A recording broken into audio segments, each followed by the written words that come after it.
Hurry Road suffered a nightmare. I think this is how my story ends.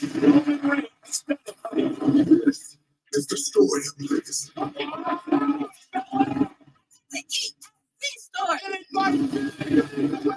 I'll rip the pages out of your story. My story starts at the very beginning, brother. My story's the last one. In your story. This story's not finished.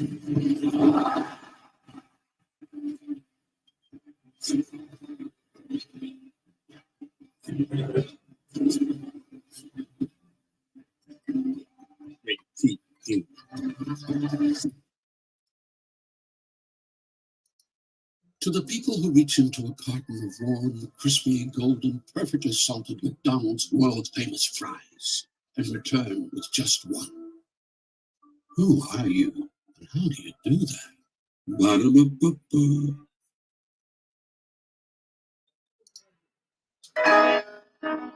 Ain't this what they've been waiting for?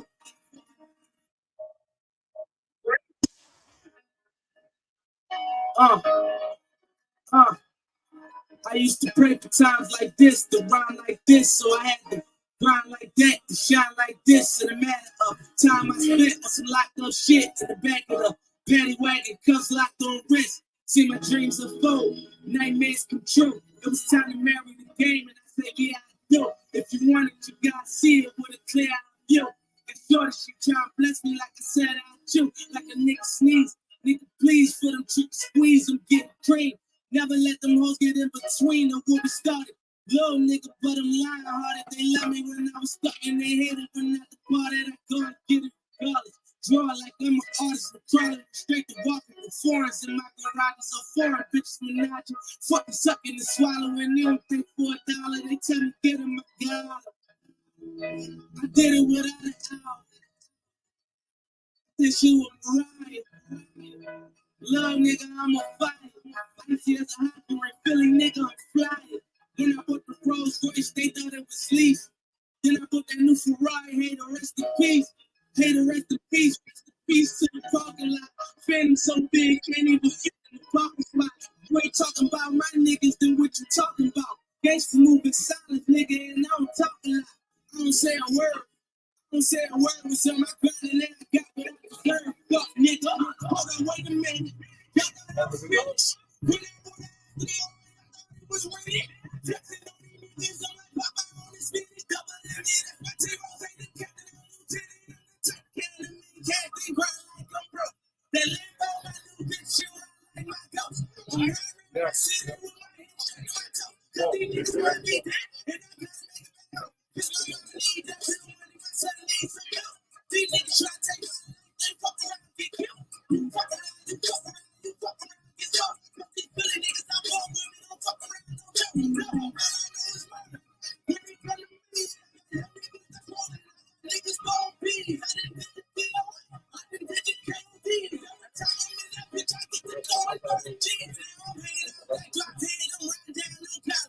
They let the nigga earn back home, that young nigga be wildin'. When young niggas be mobbing, my back back, it's too good, man, back. When I see y'all reclining, real nigga, what up?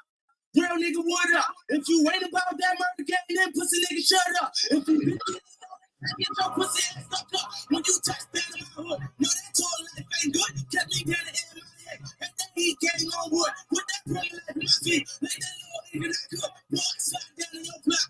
Back on 12 o'clock. And then you throwing deuces on the same nigga they watch. Never came to my city cause I'm still calling them shot. And these niggas talking that bullshit. The same niggas that's not. But the same nigga from Jersey. The same nigga that came up and I had to wait for my spot. And these niggas ain't no shit. I was waiting on me. Still on that other shit. My Rolls Royce on me. They gon' remember me. They gon' remember me. So much money. Everybody owing me. And when this beat, I told my enemies to memories. Bring them bricks, I go for 40 and on to the key. Hold up, broke nigga turn rich. Let it get like me. And if I leave it, then go pretty hoes gon' still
Yes, man. What the rock is cooking.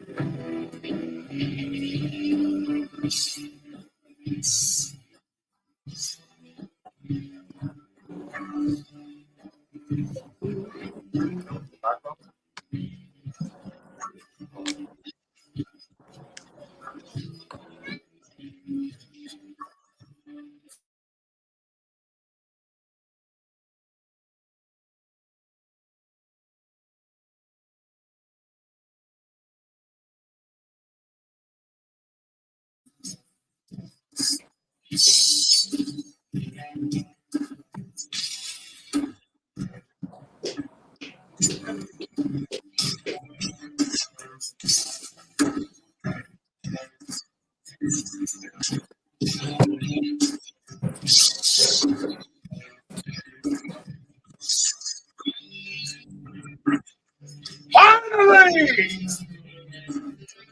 Let's get the mic right here. We're live on the air.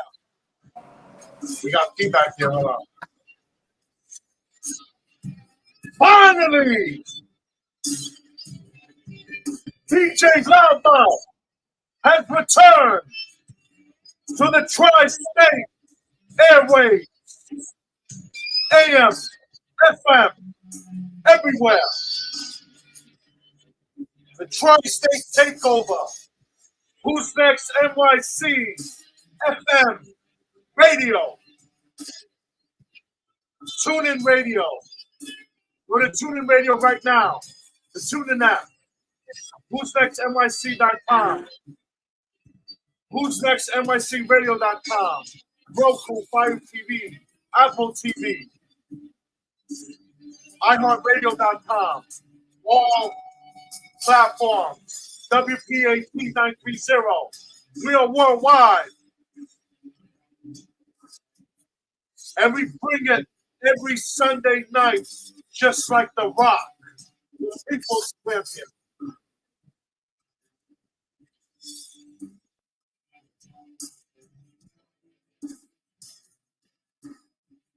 All right, there you go.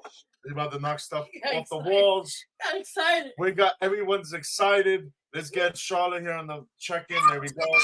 We got Black Diamond. Sorry about that. There we go. We are live on the air. Tri-State area DJ Loudmouth, Vero G, Black Diamond. All right, you know the vibes. WrestleMania Sunday. That's right. And we'll have late-breaking WrestleMania news throughout our program the next 2 hours here. So take it away. Introduce yourself This is the first to our new audience here in the tri-state area and our national worldwide audience throughout the world. All right, so everybody, welcome again to the show. We're here virtually live. We'll be in person next week at the station. So just real quickly, Vero G, you guys can follow me on Instagram at official Vero G, and you know that's pretty much it. You wanna? All right. Introduce yourself or finish your thing. No, introduce you to her. But go ahead. Introduce her. Leave it to her. You always want to cut me off. Well, no. Okay. All right, so let's take it away to amazing co-host on the other side. And let her introduce herself. Go ahead. Sorry. Thank you. All right. Sorry for that. So again, let's go on the other side of the screen right now. Let's give it to our amazing co-host, Black Diamond. Tell them more about you and they can find you and all that. What's up, everybody? It's your girl, Black Diamond. I am your R&B hip-hop artist, Black Diamond, the one and only. You can find me on the IG at R&B Queen. You can find me on the book at the Black Diamond, baby. You know how this is, J Empire. All right, definitely. Definitely. So this is the Tri-State Takeover. Sunday night, brand new lineup Sunday nights. We're going to have Bossie V, Voices of an Artist, starting next Sunday night. WPAT 930, Who's Next NYC FM radio, TuneIn radio. All right, worldwide. We got the whole tri-state and world nation on lock. Jersey, New York, Connecticut, Long Island, Philly, Atlanta, Chicago, LA, Dallas, London, Tokyo, worldwide. All right, digital FM worldwide, WPAT, tri-state area, 6 to 8 p.m. Voices of an Artist, starting next Sunday night with Bossie V, music by DJ Loudmouth. And then 8 to 10 p.m. Eastern, of course, is Who's Next NYC Tri-State Takeover show. All right, the number one new artist show, not in the tri-state, not nationwide, in the world. Bam! And if you don't know, we'll let somebody know. Let's set you straight here. Mm-hmm.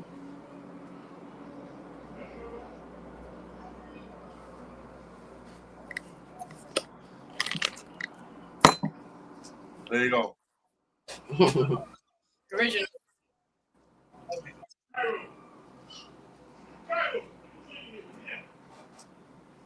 There you go.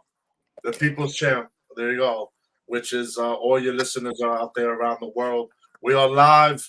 Go tune in right now to TuneIn Radio, TuneIn app. You can listen to us in your cars. Put in Who's Next NYC FM on your digital radio or TuneIn app. We're on CarPlay, Apple Car, Google. What's that? Google, whatever. All those things. Everything. All right. Even on your fucking Apple Watch, your VR glasses, whatever the kids are into these days. We're everywhere. You know. All right. Okay. So, Vero G, I guess start off our inaugural show. All right. So a few announcements, you guys know. We are planning these annual Vero G Awards alongside with Who's Next NYC Radio. We'll be updating you guys more updates on that as well by maybe May-ish or June-ish, give and take. So we'll give you all the nominees, semi-finalists, forgive me, and the finalists. We'll let you guys know way in advance when we have everything locked in and all that's said and done. So thank you for being patient and all that's said and done. Prior to that, guys, we have voting now open for semifinalists. So all those congratulations to all Black Diamond, Sonny Carnegie, Rap Star. So this goes on to everybody. Are part of the semifinalists, forgive me. So guys, definitely vote for all of them. Why don't I just? You want me? Oh. You want to announce the semifinalists? It's a lot. No, it's not. Not the money. Are you sure? Okay. All right, you do the first oh my one. Goodness. All right. Charla doesn't. Sorry, Black Diamond doesn't have this, so me and you will take turns. Okay. Oh, you want to do hip hop first? Yeah, you do hip hop, right? Okay, fine. Right. All right, so guys, for the hip hop rap artist of the year nominee, semi-finalists are Fat, Lazarus the Top Don, Young J, King Prime, Sonny Carnegie, Rap Star, Black Diamond, T.Y. Honcho. Right. I think I know Black Diamond. She's on the show. Wait, she is? You want me to announce it? Go ahead. Fire, Red Vixen, and I believe Mila Baby. Yeah, Mila Baby. All right, that's our hip hop semifinalists. So, and R&B Artist of the Year nominees, official nominees now. Mm-hmm. Before this, everyone was contestants. Now the official nominees. Right. J Sam, Black Diamond. Woo! MCB, Fire, Red Vixen, Queen F, M Love, Real Lyrics, and Bossie V. Nice. That's what I'm talking about. Okay. Fire lineup. Yeah. Right. What was it? It's gonna be good. Speaking of Bossie V, let's get her in here. Wait, but you want me to announce? No. While we work on that, go ahead. I tell you. Go ahead. Top Artist of the Year nominee is Ja Sam, Bonnie Stone, MCV, Fire Red Vixen, D2 Love, Wow, Evelina Destiny, so long list, Utopian, Anonymous, Bossie V, and Beyond Blue. Wow. That's amazing. Yeah, that's amazing for sure.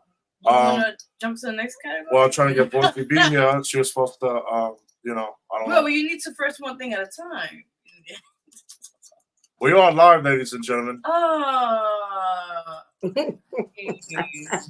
are live All right, don't switch that down. No, people like, what is this? It's boring. There's no music here.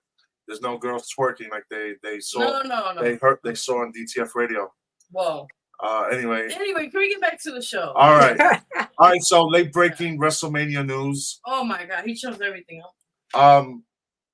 Drew McIntyre has defeated Seth Rollins for the WWE World Heavyweight Championship tonight. That's breaking news. And then, due to an altercation with CM Punk and Drew McIntyre, they got into it after Drew McIntyre won the title. CM Punk, of course, is injured by Drew McIntyre at the Royal Rumble. So CM Punk did commentary for the match, and post-match celebration, CM Punk attacked Drew McIntyre, which the Bronx, New York's own Norican, Damian Priest, cashed in. He finally cashed in his Money in the Bank contract and is the new WWE World Heavyweight Champion.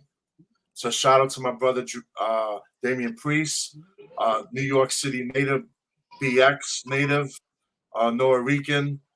He is the brand new WWE World Heavyweight Champion, and I believe the first ever Puerto Rican, just say world champion of Puerto Rican descent. I believe, probably since Pedro Morales. Was he Puerto Rican descent? Yes, I believe so. So he may be the second ever world heavyweight champion in WWE history of Puerto Rican descent. So there you go. That's late breaking news. WrestleMania live, and as the news comes in, we'll give it to you guys. Sidetrack to the nominations. Can we go back a little bit fast? Yeah. So we're trying to get Voice of B. She's supposed to be here. All right. So let's move on to Latin category. I can say this. All right. So the official Latin Artist of the Year nominees are Evelina Destiny, Candelo, Vero G. Oh my God. and Bad Bunny. Wow, that's a tough one. Bad Bunny, yeah.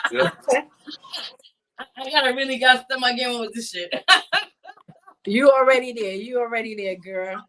I'm trying with Bad Bunny though. That's tough, man. I appreciate that. Definitely. And you can read the last one. Okay, all right. So last one, guys, for nominees for the second annual Vero G Awards / Who's Next, all that radio and everything. All right, is DJ of the Year nominee, and that is of course DJ Loudmouth. One that this is weird. Anyway, I'm going for my second and third DJ of the year. So yeah. Well, hey, the voters, they keep voting for me. What do you want me to do? Okay. I'm just the people's champ. That's all. Okay. Thank you. All right. Next one is DJ. I'm like Roman Reigns. Can I? DJ. Yeah, it's always like that. DJ Rabio and DJ Drewski from Hot 97, as you know. So. And I beat Drewski last year by 7 or 9 votes. So. Well, we'll see how. Why are you hiding here? Let's see how it turns out over here on the show. And let's get live results here of the current vote getters. While we're on the air, we might as well tell people who's the current vote getter. Oh, don't do that, because they're gonna No, might as well. We're live on the air, right? A pipe bomb, right? We got a pipe bomb. Uh-oh. But this isn't a pipe bomb. All right, so the artist that is leading in the hip hop artist of the year right now and voting currently with over 2,500 votes total cast so far, which I believe broke last year's record. We already eclipsed last year's record. So right now, the current vote getter with 26%. I'm sorry. The current vote getter with 27% of the vote. Damn. Is Black Diamond. Woo! Everybody got the vote to me. So everybody did what? Get that. Keep on. All right. Yes. The current vote getter right now in R&B Artist of the Year with 32% of the vote is Black Diamond. Oh my God. Woo, salute. Shout out to all my supporters. Salute. Yes. You ready to go? Wow. And the current vote getter and pop artist of the year with 42% of the vote is Evelina Destiny. Yeesh, yarrow. Yeah, all right.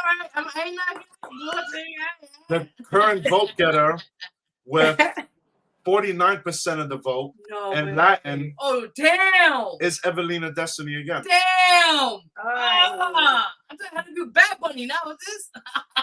And finally, That's all right. You gonna get it. It's all right. It's all right.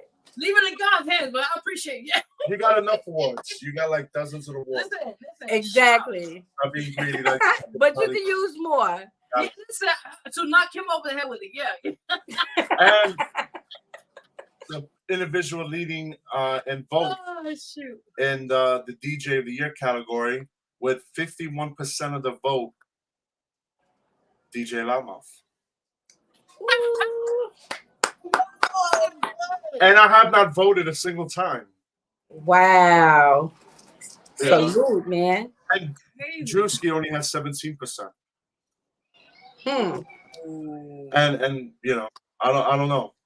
That is crazy. But yeah, Wow. I just wish this was a presidential election because I'll be in office. 51% gets you elected. Will you get a Monica Lewinsky and run your way? No. I'm gonna have Ice Spice. I bet you would. It's gonna be Ice Spice and Cardi. Yeah. You know? Oh my God. They're gonna come to the You White know House. they're very expensive. You know they're Yeah, very... but they're gonna come want to spend the night with a president. Okay, All right, let's get our OTB to join the party here. You're live on Worldwide. She's muted. Hi. You are live on the air worldwide. WPAT, Who's Next NYC FM radio. You are worldwide on the Tri-State Takeover. Who's Next NYC? What's good, everybody? Wait, Bossie. this Cardi? What is this? How does she got that voice right now? Oh my God, no.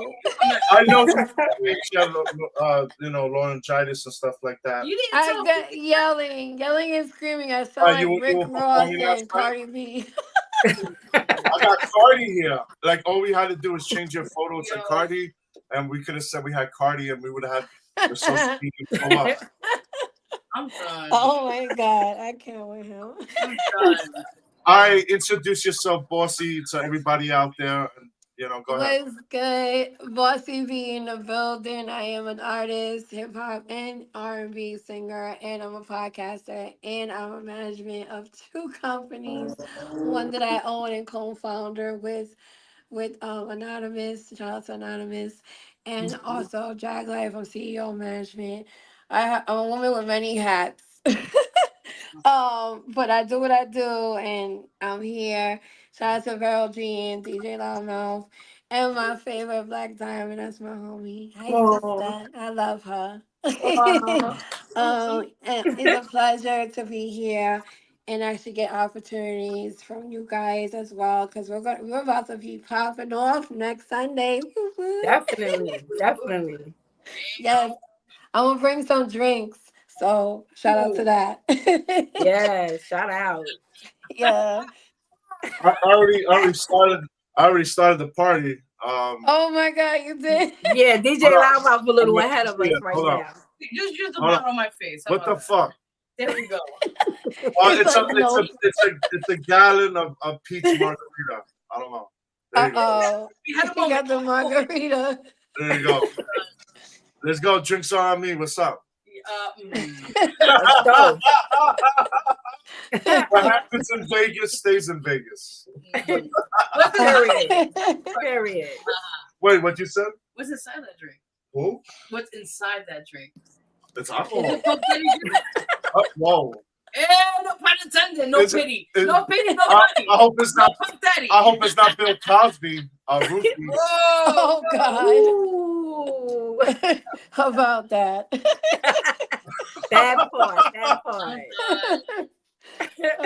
Oh, All right, ladies. Why don't you start the show off with the first topic of the night?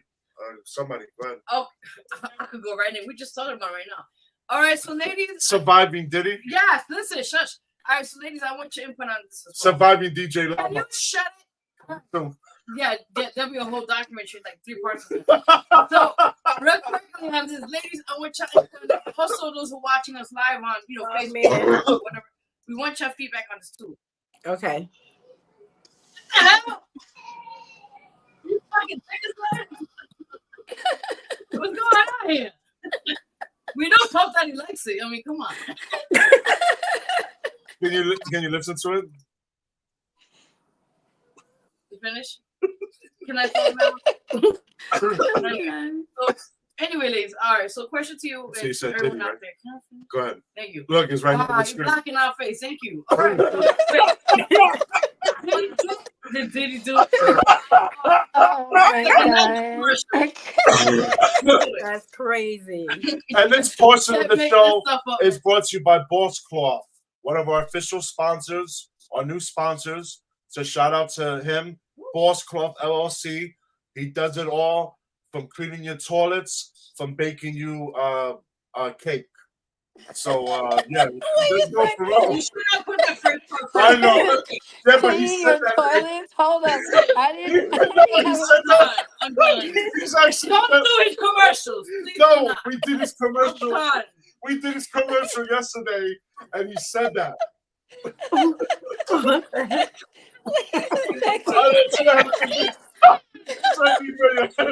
But also shout out to McDonald's. Shout out to State Farm. Shout out to WWE 2K24. Oh man. They sent me a free copy of the game. Make sure to get it now. I And all platforms. And yeah. Yo. Right. I got it digitally. I got a digital code. Okay. All right.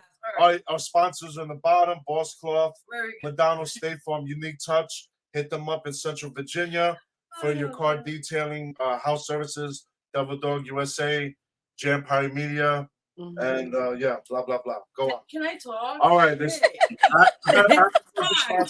You know how they used to say, in our culture, tiene perico. You know what I'm saying over this, right? Oh, real. You know? Mucho perico. Oh, forget it. That's all. Well, Oh I feel my like I'm still at Shit. DPF radio. All right, but today we virtual, okay? So before he jumps on the questioning and everything else. So, ladies, how do you guys feel about the Puff Daddy expose and all that situation about him getting fucking ass and everything else? Wow. Mm. Who wants to go first? Hold on. Go ahead, boys. Okay.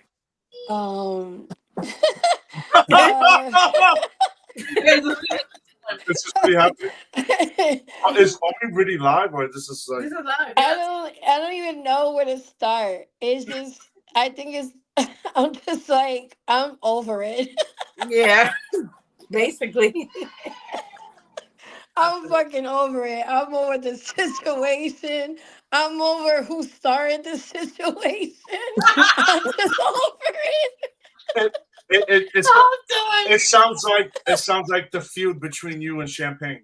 Hear that part. Oh. Should we mute you now? How about that? Hold I'm on. over that too. Wait. Hold on. Wait. Listen I'm to this. Hold on. I cannot say. Hold on. Listen. Oh man. I don't even know how that started either. But carry on. I'm still trying to figure that out. Go ahead. I'm asking for the opinion. You Go wanna ahead. know- Talk. All right, ladies. I'm so sorry. So yeah, how do you guys feel about the feds coming in and everything's getting exposed since Casey came out, revealed everything and that? Yeah. It should have been done that. It should have been, this shit all should have been came out. Because it's like, it's not new. It's like you telling me my next door neighbor is a crackhead. Woo! Wow. That's nothing new to me. Yo. You been seeing a drug dealer during the night.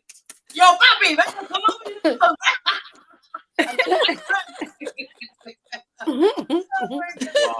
Oh man. Who's How you laughing like feel? that? How you feel, Black Diamond? Wait, How were you you feel drinking? about this? Go ahead, Black Diamond. No more perico for you. I Go ahead. mean, truthfully and honestly, I feel it does a big disrespect to hip hop.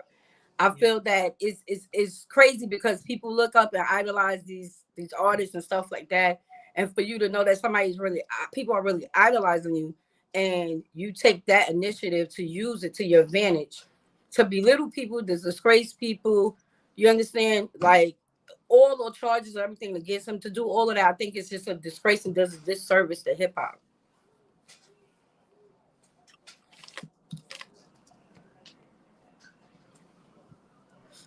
I feel the same way.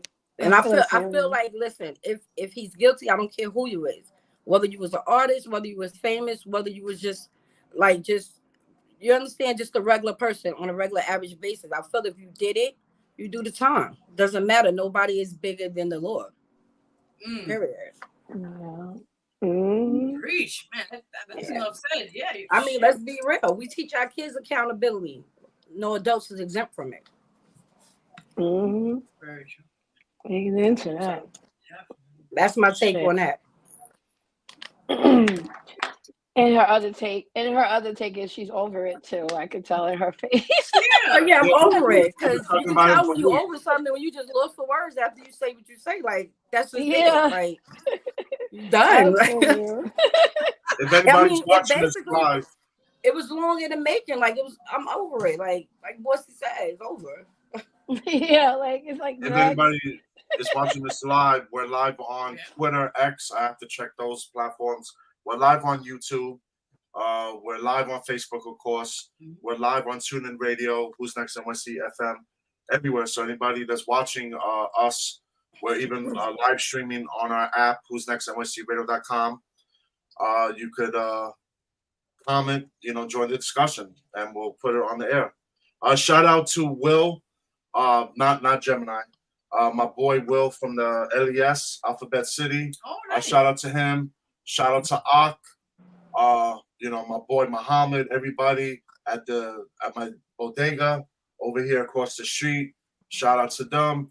Shout out to the lower deck, the lower east side. Shout out to Ron O'Neill, Skeet, Rick Ross, holding it down. We're about to play your song in a few minutes and that. Shout out to everybody, DJ Loudmouth, Bossie V. Shout out to you guys, all the queens here tonight, Bossie V, Black Diamond, and Vero G. All right, I got another question off topic about P. Diddy. We're going to get off on him for now. So, ladies and everyone watching too, you guys want to join in on this. So, let's get talk about anal situations. What is your favorite situation in the bedroom? If you know what I'm talking about. Wink, wink. Oh. Hey. Who wants to start? Wow, now. Woo. I'm lost for words right now. All right, I'm sorry. Hold on. Yeah. Really? For what? All right, go ahead. You want to have a feedback on this one? This one. Well, no, I was trying to find the Rock soundbite Pootan Pie. Oh, okay, got it. I'm so sorry. Yeah, go ahead. Yeah, ladies. Who wants to start?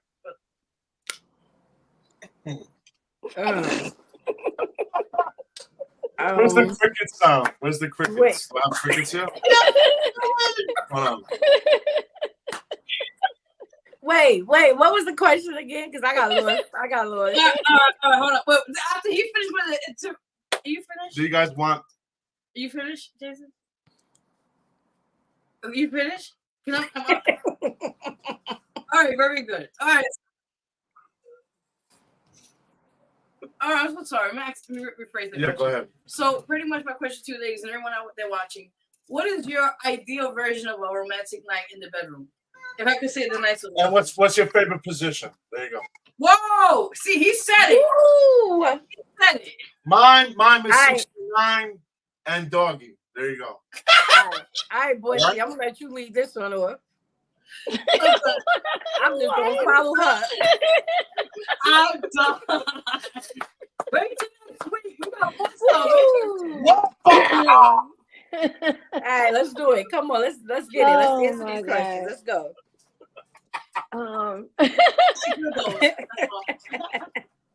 He likes 18 and still goes.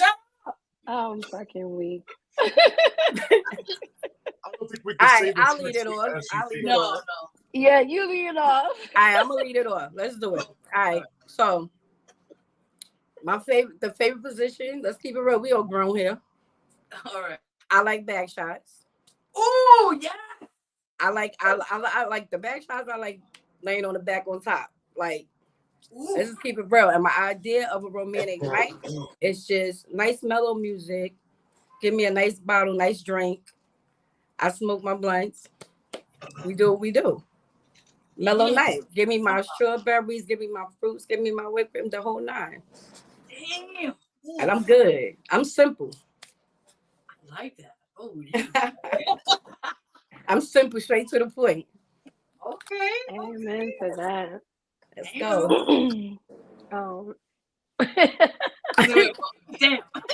Come on, let's keep the energy going. Let's keep Listen, Wait a minute. Come on, Out of all people here, Bossie I know. has all these sexual songs.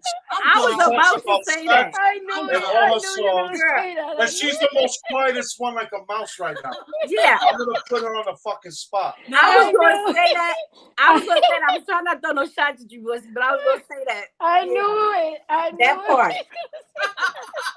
Yeah. Let's go, Bossie, because you quiet, girl. Oh my God. I knew you were gonna say that.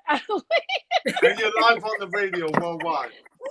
The whole tri-state's hearing you right now. And it should be on the record. I'm gonna keep it 100. I like the all 9 yard. I like the noise making, the craziness, the hair pulling, all that. I love all that. You can't be quiet when you're with me. Sorry. Damn. So you know. I'd be invisible for a minute. Like, what? So, fellas, that means she likes hair pulling, biting. No, she got a minute. I'm just saying. Hair pulling, biting, scratching, the whole thing. All that. Vampire sex. If you ain't doing that, we ain't talking. And Bossie making it hot over here. Yeah. Mm. I'm smoking a cigarette right now. It's listening to you. Yeah. The vibe shots, all that shit. If you ain't doing none of that, you can. You just gotta bring your A game. It's the A game, baby. Listen, you can't be sitting in the little boy section. That's all I'm saying. Exactly. You stay the fuck there if you cannot be. Shit, that's what I'm talking about. Shit. Where's Gemini at? We haven't had Gemini. Yeah.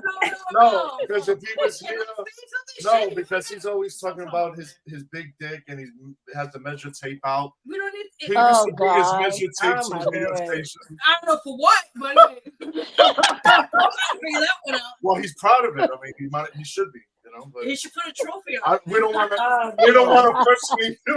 We don't want to see it. No. But you know, No. that's for him in a march, you know. Yo, I'm Yeah. done. I'm staying very quiet. Anyway. Shout out to Ahmad's, by the way, on sister. Shout out to E Boogie. You know Yo. the vibes. Shout out to Right. you guys. Oh man. Oh my God. It's my feedback. I'm not gonna say too much, but let's just leave it to the imagination. As I like the kinky stuff with the whips, you know, the BD. What's that called? BDS. The anal beads. No, I can't do that. No, the BDS thing. The BDS. The BS, yeah. The BDS. But BDS. I did listen. Years ago I did try the beads. That hurts, but it's amazing when they pull it out. Listen, that's the best sensation when they pull out the beads on your ass. The best. All right, who's gonna comment right now about anal beads? But wait, can I It's continue? Nelson. You Is Nelson? always gotta. Is Nelson Torres there? I don't know. He loves anal But beads. You're already 69. So prior to that, ladies and gents are out there watching, that, you know, dildos, I like those things too. Time to time, wink, wink, you know, and you know, things of that nature to explore the imagination. People can see my facial expression.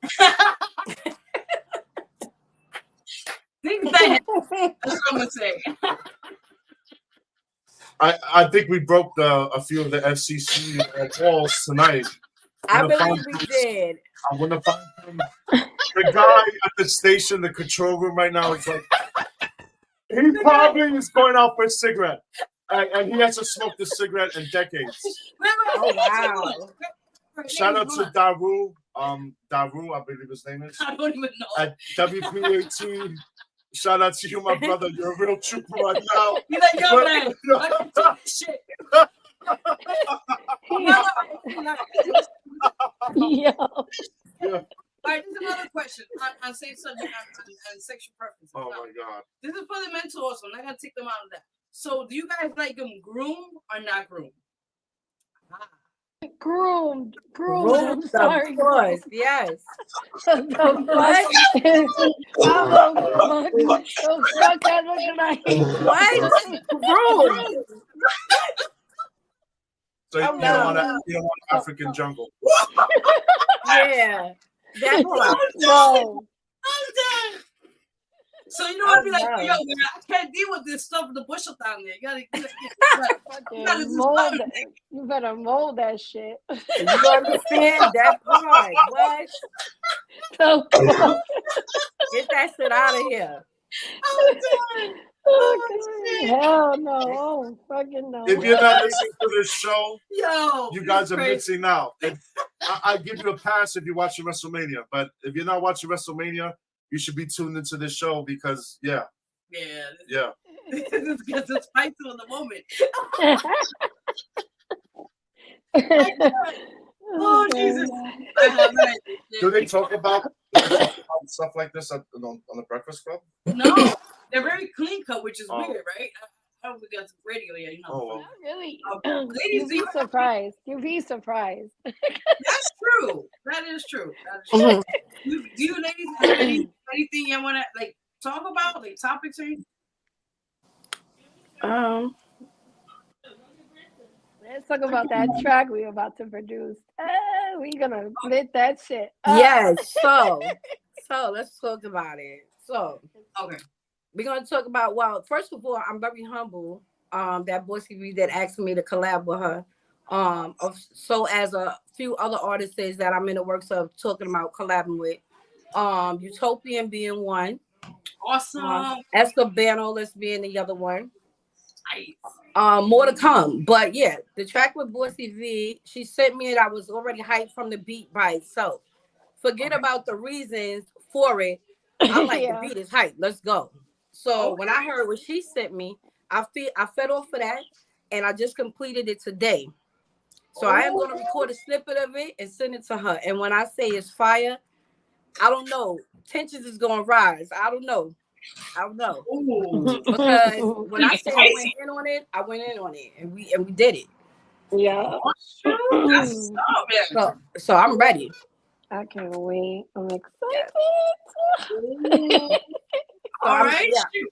All I know, I'm sorry to cut you off, but all I know is after this show, I'm immediately jumping in the take a nice cold shower because all this sexual talk got me hot and heavy. Do you need to tell everybody this? Like, really? That's all I'm gonna say. But continue, Black Diamond. The floor is yours. No, but now I can't look up people anymore. Oh my god. No, but real my shit is completely shaved. Can you look up? Oh my god! I did not. But real quick, I want you to take it away. Another FCC fine.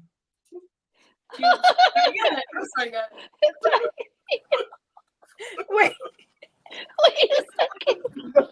The replay of this show is gonna be crazy. Oh Lord Jesus. Okay. Woo.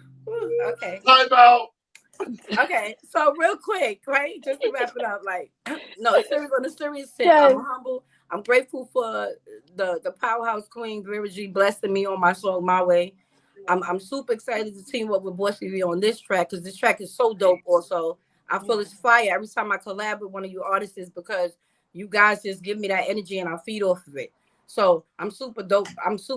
And I'm ready for this. And yeah, it's just gonna be lit. That's it. All I know is after this is gonna be more. It's gonna be more collaborations. But after this song, I just know. I just fucking know. Motherfuckers better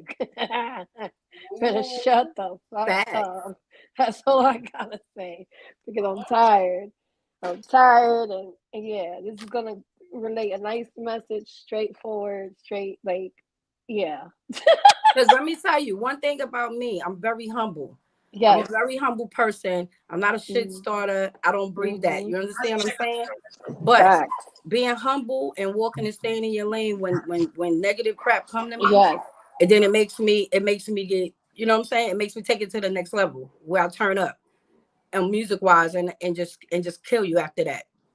Woo! And when I say I'm loyal and I rep J Empire, when I say I rep my loyalty to my my team, to who I'm on collabing with, I give you all of me 100%. And that's exactly what I did in this song with Bossie V. Yep. It's gonna be crazy. Yeah. I So can't let's get on the topic quickly on that, ladies. All right, Yeah. because we all experience situations like that Mhm. in the past, even now, dealing with the industry as it is, right? So I want your feedback on this. Now, it's also for men and women, for both. Mhm. So how do you guys feel about two things, right? One, that people that it disrespect the game as the industry is in the part independent artists and try to disrespect our craft. That's one thing. And the second one is, this is very special, very, very important, because I want everybody's feedback on this as for you as well. How do you guys feel about, especially in the indie scene, right? Of being artists out there doing our thing, grind, work with you, whatever you call it. How do you guys feel about how sometimes there's a lot of favoritism in the indie scene? That's another thing I have. So who wants to start with the first question or both questions? Yeah, Bush, you can start that. Okay. Okay, the first question. I feel like there's a lot of fuck shit going on when it comes to that because it shouldn't be that way. We're all in the same grind. We're all in the same business. Different situations, different tactics on how we hustle. Yes, that we're different on like a lot of things on that part. But when it comes to supporting and actually pushing ourselves, and then people trying to downgrade us because of that, because they want to be better than, it shouldn't be that way. Nobody's better than nobody. We here doing the same shit. Different, like I said, we're all different and unique, different ways how we do things, but we shouldn't knock each other for it.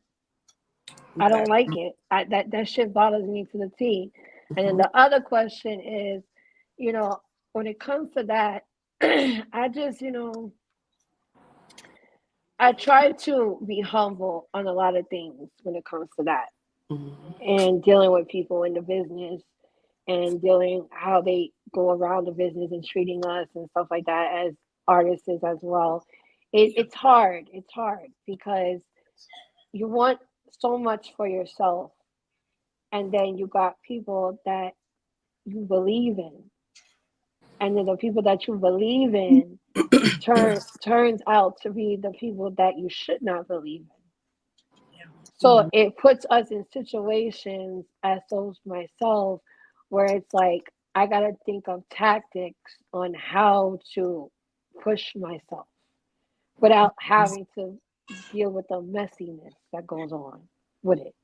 So it's hard. It's hard. It's fucked up. I don't like it. That's why I'm trying to be different with certain things, and as you guys are, different things with different platforms and stuff like that. You're trying to be different, and it's hard because you got people sometimes they don't know how to let go. That's true. Yeah. Let go. The past is the past. Why continue to bring on the bullshit? So I just feel like it's fucked up, and I wish it was different. But hey, maybe we can, be the difference. Maybe we could be that people that could change that. But it's kind of hard when you got other shit going on. But I wish things were different. To be honest, that's it. Like that. Basically, I'm just gonna say I'm a firm believer that it's strength in numbers. When I say strength in numbers, meaning like we all, like Bossie V said, just to piggyback on what she said, we all are in this game together. It's a tough game. It's a cutthroat game. It's a game that you want to have the tough skin for. But at the same time, you don't want to shit on other artists that's in the same boat as you. You want to strengthen in numbers. You want to bring them platforms together. You want to support the independent artist platform. A lot of people out here don't get the chance to be heard when it comes to independent artists. You guys, my hats off to y'all. I always tell y'all this, even before joining the team, that hats off to y'all because y'all created these platforms for us to be heard, for us to be seen, for us to elevate, for us to be strengthened in numbers and do what we do and live out our dream. You understand? When nobody else won't do it. You understand what I'm saying? So my thing is, I've been humble in this game since I came in this game. I Yes. always give praise and props to everybody, even after I perform and before I perform. I'm always open to collab with anybody. I don't care. Whatever your beef is with one person, that's just what it is. It's your beef. It's self-explanatory. Right. So when I get down to it, I stand on business. When I'm ready to work, I'm ready to work. You understand? But when I'm loyal to a team and that heat and that drama comes to a team, then I got to be a team player. How I do it is I don't do this. Right. I don't do the internet bull crap. Blah, blah, blah. I don't do this. I get up there and I say what I got to say, but then I take it to the studio. Yeah. I take it to the studio and I let my track speak my words. It's that simple. Like, it's too much hate in the game. It's too much hate. It's too much people feeling they bigger than other people when we all at the same level, maybe a little above, maybe a little under, but still basically at the same level. It's strength in numbers. And I think these artists need to start sticking together. These artists need to start building, because after the music is over, what's the business aspect that you have? What do you have left? What do you have to talk about? Because the drama is not going to get you but so far. So you want to hate, you want to try to cut people down, you want to belittle them. And the outcome is what? You pay the price, because guess what? You just fucked up your whole game. Because nobody's looking at you now. They only looking at what you put out. First impression is always going to be the first to last. You know what I'm saying? Yes. And to your second question, what was the second question? I'm sorry, because I got carried away. No, you're good. You're good. I even forgot. Damn it! It was sort of about what was I saying? Oh God, the second one. I got thrown off. Like it was like both. It was like a combination of both questions at once. So it was like I know it was damn it. It was about the industry. What? Let's just do it like this. Basically, let's sum it up like this, because like the first question really bothered me, so I really got into it and expressed that, because it's this drama that gets under my skin for me. You understand what I'm saying? But as far as the industry, I feel the industry is basically what you make it. You don't define yourself on how the industry is based. It's if you are a certain way, that is your character that speaks volumes. You carry that shit with you, not just in your personal life. You carry that with you music-wise. Everything speaks volumes to your character.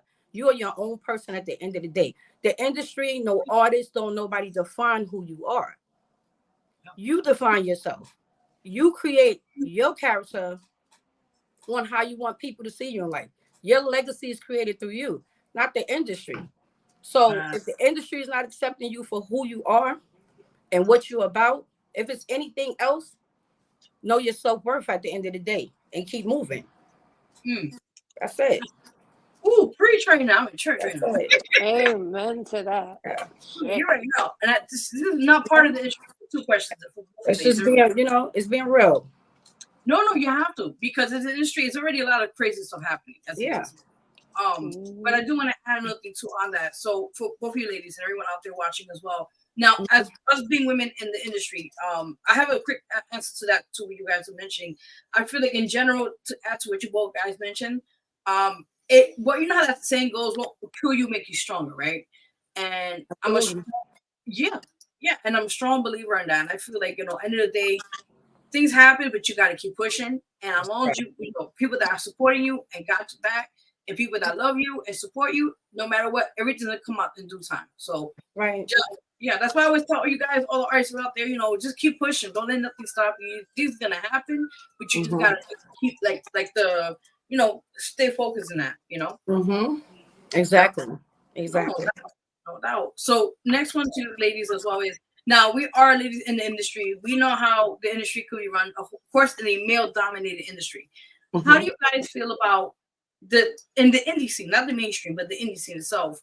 How is it like, have you guys had experiences with males in the industry, or were there slime balls that you had to encounter with, or situations like that, or as being women, how does this kind of impact you to be a strong person and to be, do what you got to do in the women in the industry?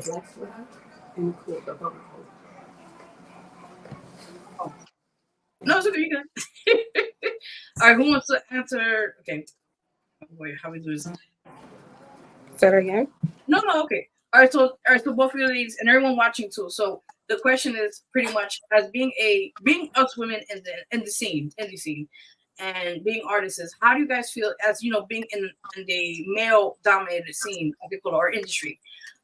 What experience y'all went through or that kind of molded you who you are today? And also, I have experiences too with males in the industry, so I could give a few of that as well. I'm not going to put the names, but I would say some experiences. But if you have anything of that could maybe help any artists out there as a woman, that to be kind of careful, to be away from and certain you know what I'm saying, certain situations. If y'all want to discuss that or like experiences that we all have went through separately or whatever the case may be. Yeah. Well, me personally, how I feel about being in a dominant industry with men, right? So basically, I feel good. I feel good, and I'm gonna tell you why I feel good. Because not everything is about the men. No pun intended. It's not about the men. What I've heard a lot that, this is not for women. This is not for women. This is for men. Well, women are really taking a stand, showing that we can basically do what you do, basically. And there's a lot of females coming in the game that's repping, and is at that standard, if not more, than the guys. We're gonna talk real talk, and basically, what got me to this point, to do what motivated me to do what I'm doing, it was me not taking no for an answer. It was me not taking doors closed in my face for an answer. It was me not taking the fact that family didn't support me, family didn't have my back, or whatever the case was, except my immediate family. The fact that I lost my mother at a young age, things I went through in my personal life or whatever, where I feel it wasn't my time yet because God would have called me home. So the fact that I'm here, I took everything, all obstacles that was placed in front of me to defeat the purpose of me moving forward and doing what I wanted to do to accomplish my goals. I took it and it motivated me. I fed off of it. I ran with it. I cleaned it and I owned it. And that's what got me to the point where I'm at this right now as we speak. With the dopest team ever, surrounded by the dopest artists ever, and the motivation to keep going, the will to not quit and tap out. It's just my motivation, hands down. Woo! Preach! Yes. Yeah. Amen. Yeah. Shit. That was good shit right there. Yeah. Shoot, Definitely, yeah. All right. Yeah. All right, Bossie. I feel the same way about her. To be honest, this is actually nice to have females coming out and representing for once. Because yes. I'm very, very picky on friendships and business wise and everything when it comes to females. I grew up with a lot of males, so I'm used to the male industry around. Like I'm used to all that. So it's different for me to see females come out and do their thing like I do. It's nice to see. It's refreshing because I'm like, damn, I don't got no dick. Like the fuck. But bitches. I'm done. Here we go. And Mel gotta say something. But thirsty. Yeah. But dirty bitches out there always got your name in their mouth. Exactly. Of course, but that's okay. That's okay. They're helping me grow as an artist. like the dick in their mouth. Oh my God. But man, you can't make this up. I can't leave. Nah. You gotta make an emoji with that face. No, I'm done. Yeah, that's the emoji. That's a perfect Take a emoji to screenshot. make. Oh, man. But I yeah, can't, I'm not used to females coming out like that. To be honest, I'm not used to females going, "Oh, hey, we got this shit." You feel me? So me being in the whole atmosphere of the industry and seeing females like going out there like, nah, we got more shit than these niggas do. Like that's dope. That's dope as fuck. Like I love it. I love the fact that I can see that and visualize that and experience it. And like I said, I'm used to the boys around, so I'm not used to females around because I get irritated with certain things because you know what it is. I think because I'm mature and it's kind of hard to build friendships with people because the maturity of me, like the shit that they do, I won't do. That's the problem. And it's like, you be surprised. Like the shit that people do now, it's like, I'd be like, what the fuck is wrong with you? Yeah. Like, Facts. yeah, and I'm like, I couldn't do it. You know, you do you, you do your thing. That's your thing. That's whatever. But I could not sit here and tell you that I wouldn't, like, I couldn't do it. I just couldn't do it. That's crazy. I feel you, man. And she knows, Black Diamond knows the shit that I be doing. Oh boy, hey now. I couldn't do it. I couldn't do it. Yo. I'd be like, what the fuck? That's the Yeah. reaction I'll get. Yeah. Listen, and it comes to times where you can't even go out and have a good time with a female friend because it's always somebody being extra. Like, Yep. like I come out to chill with you and drink and have a good time. Why are you bringing all that extra shit? Lord, no, we have no more See, drama. yeah, see, Yeah. Bano, you know, I see on your face that we came out to chill and have fun. Why we need to bring that fucking Exactly. Live the moment, like shit. Yeah. yeah, and it's Don't even think at, shit. Yeah. and it's like that with showcases. Like you could go to, like, and say, like, Black Diamond, I'm going to see her perform, right? Yeah. And then you there, you're gonna perform too. I'm gonna go support y'all. We're gonna have a good time, right? So why the fuck would I bring the drama that I have at home to y'all place? Think about it. Like, I hate dealing with that shit, and I deal with that with most of my female friends, and I don't give a fuck they're watching. Y'all need to stop your shit. Ooh, the pettiness. I love it. You know what that's from? That comes from people not being able to separate personal from business. Right. Yes. Not just in the workforce. That's why I say when you apply yourself one way in life for one thing, that applies for everything throughout life. So they can't separate personal from business. To me, when I see females like that, I feel you got angles. I feel there's something with you. I feel you got some other hidden agenda that is about to raise ugly head, and I'm about to find out the hard way. And I'm that's why. No, I'm gonna say one thing. I've been to a lot of showcases, and a lot of times it's not the most talented female that, you know, if there's a competition, it's not the most talented female that wins. Yeah. It's who's the most sluttiest. Oh my God! It's true. It's true. It's true. And you see, you know, like Bossie V, she's classy. Veronica, Black Diamond, you know. But you got some of these females come to these showcases look like they're ready to fuck. Like, you know, like, like you come wearing lingerie, you half naked, you got your tits out. Like what kind of attention are you trying to get? Because obviously it's not just skills on the mic. Yeah. It's skills in that bed. Yeah. What can I do? Well, you know, I'm your baby mama's favorite DJ. So listen. I know my God! I know a thing or two about dots. Okay. You know, but let's just keep the woman power energy going right now. So you want to say anything? No, I pretty much I think Arnold's gonna tell me. I think Arnold's gonna tell me to shut up. Hold on. It's true though. What he's saying is true with that. It's just how you carry yourself as a woman. It needs to be acknowledged that you can't go to any place and then not expect the attention that you're giving other people. Like that's just like It's good that we're talking about, because that was the next thing I had in mind for us to talk about quickly on here. So for example, let's give a name now, mainstream, right? Sexy Red, Cardi B. What are you doing? Sexy Red, Cardi B, you know, Megan Stallion. These ladies, you know, they're beautiful, and I don't knock their hustle.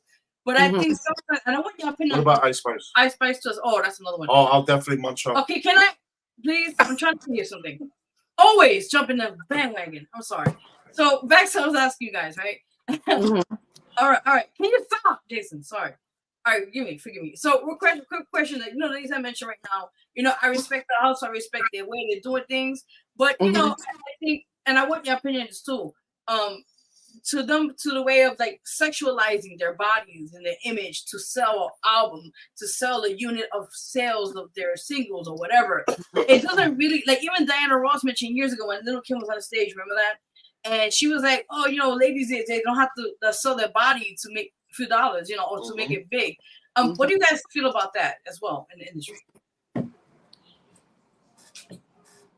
Want to go first, boss? I was not trying to figure who's yet. Oh, I'm sorry. I was reading the comments. No, I didn't know where the comments at. Where's comments at? You don't even see the red. I don't see shit. I'm done. Boss Hold on. I Claus. don't see nothing over here. Oh, here we go. Boss I'm wondering what the fuck is going on. I'm done. What's up, Boss Claus? What's up? Well, Yeah, he was shouting us out and stuff. Oh, salute. Hi. We're live on the radio. We're not just live on Facebook. We're not just live on Facebook, X, YouTube. We're live on Worldwide Radio, ladies and gentlemen. WPAT 930. Who's Next NYC FM on TuneIn Radio, TuneIn app. WhosNextNYC.com. WhosNextNYCRadio.com. So tune in on all platforms and share, comment. Let's run it up. Go ahead, continue. All right. Okay, So, what was the question again? I'm sorry. no, it's okay. All About right. the mainstream females. So this is for the mainstream artists out there. Yeah. Like, for example, Sexy Red, like you mentioned, who was the Ice Spice. Ice Spice, Megan Thee Stallion, Lizzo, all of them. Yeah. So you and know you're how talking about Diana Ross made that comment where right. you know women don't have to sell their body to kind of make money out of their talent, their music. So ladies, us being in the industry, and you know how it's difficult it is, you know, do what we got to do what he mentioned. How do you guys feel about, you know, these mainstream artists out there that basically sexualizing women and, you know, and this theme and trying to just be like, that's cool to kind of, you know, kind of fit in to make sales and, you know, that in the music?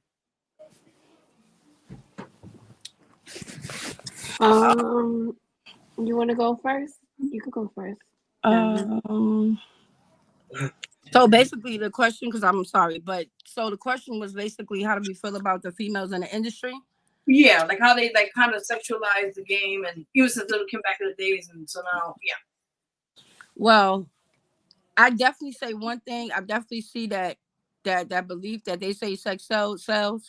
However, I don't agree with it because, like I said, if you have the skills and you have the talent, you have the ability that God bless you with. And if the people on the other end of the industry was real or wanting you for the real shit, what they hear, what you could bring to the table and what you know, can sell and make money or whatever the right way. When I say, and there is a right way to me, the right way is not exploiting your body. That's you know, that's like, to me, it's like a form of prostitution. You put out your body, you selling yourself or whatever, you're getting paid for it. You understand? So now the question is, are they looking at you for what you're putting out? Or are they looking at you for what you have, as far as talent-wise and voice-wise and what you could bring to the table, something productive to the table. True. So I'm one that I just don't believe in it. I don't agree with it. I think it's disgusting. I think it's degrading to women. I think it is exploiting you sexually. And I think that some of these women, and not all, I have low self-esteem. Might have been through stuff where people told them they wasn't nothing, they wasn't going to amount to nothing, whatever the case was. And I feel that it's a real disgrace that the industry plays on that. See, nobody's looking at the bigger picture. They're looking at what they can profit from that at your expense of exploiting your body, exposing yourself, and getting all the wrong type of attention that's going to come of that, because it will be the attention that you don't want. That's true. You understand? So I don't agree to that. And, you know, to each his own, but I just would never put myself out there. Is what you see is what you get with me. Either I'm worth it or I'm not. And it goes back to what I always say, know your self-worth. If you don't know your self-worth, you put yourself out there because you want to, it's for $1. It's for money. All money is not good money. So I just disagree with that completely. Okay. All right. Cool. Definitely. Yes. All right. Cool. All right. Bossie, you're right there. I totally agree with her on everything she just said, because I myself, with music that I deal with, that I do produce, let's get this straight. I'm an R&B singer since I started. I haven't shown my hip hop side a lot. I am recent until recently I have started. But I like to have.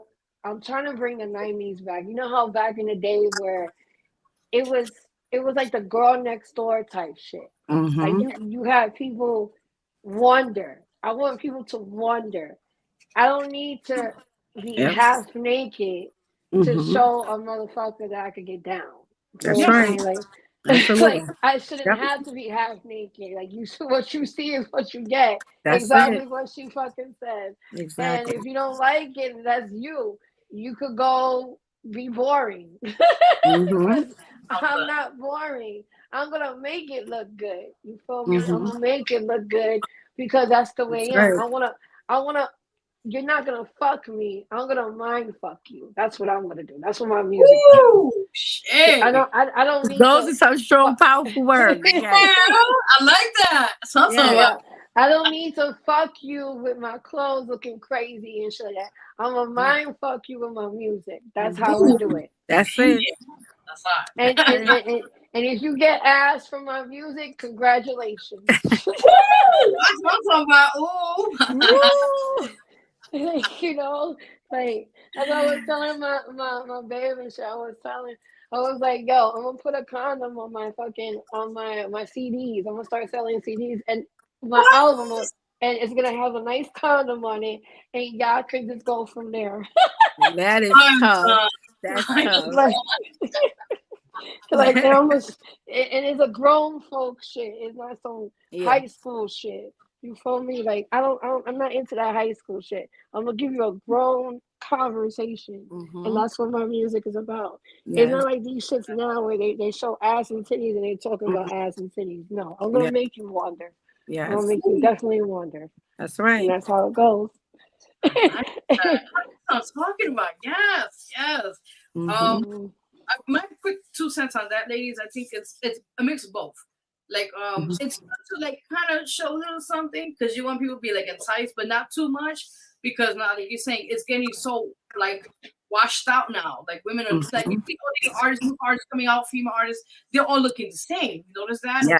Yes. Their body's done, their face a similar way, the characteristics, and that's why now in the industry you have to really stand out and be unique because everybody is being like robotic, the same kind of way, look, talk, and it's good. Like you said, you guys, we want to know more about this because this needs to be mentioned more about on any platform we're on, especially us being women in the industry, and talk about things that really do matter and what we see every day. Right. No, I agree. I absolutely agree. You can like the thing is this though. You can show a little something because remember when we females, we put clothes on, it shows our figures. So you don't always have to take the clothes necessarily off. Yeah. Or half-ass naked to sit there and try to sell some records. This is my thing. When you do that, it overshadows the fact that you have talent, that you can sing, that you can like you're a triple threat. It takes the attention away from that. Facts. Because the only thing they're looking at now is your body. Like they see your body before they hear your voice. Exactly. You understand? So again, what works for somebody might not be what works for me. But again, like low self-esteem can play part. People go through things. Maybe somebody told you were ugly when you were younger or something like that. A lot of things play a factor because then if that was you as a young person, now you have somebody telling you, okay, you're beautiful now because it took you to go get a butt job done. Breast implants done, everything to make them feel better, but is it making you feel better at the end of the day is the question. Or are you going home crying? Are you know what I'm saying? That could cause for depression. It leads to everything. That is so crazy. It leads to everything. It's a powerful topic, and it can be taken in so many different directions. It's all about the person. No, definitely.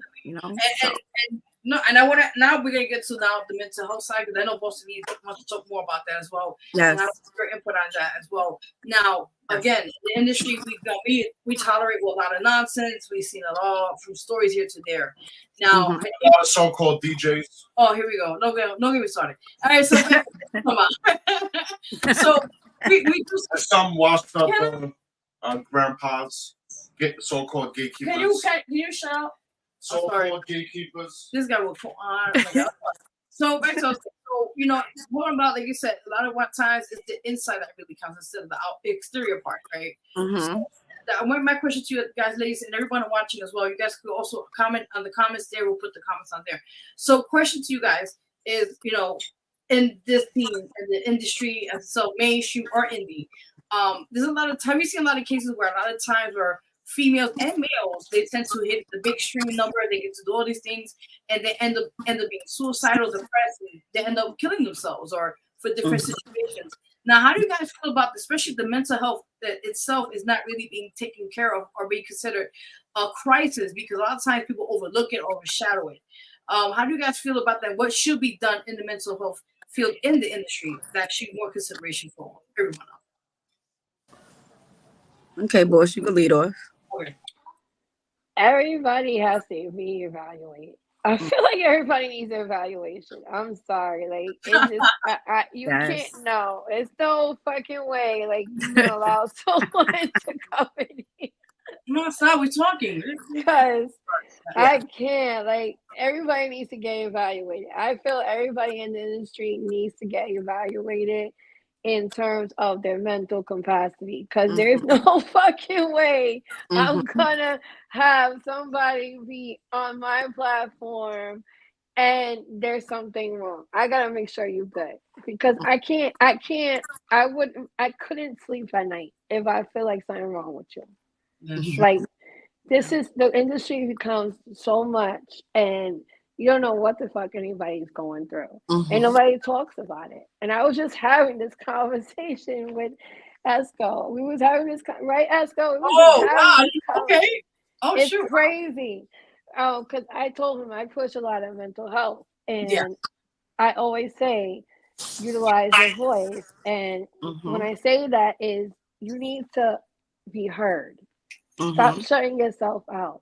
Stop making conversations not be awareable. You know what I'm saying?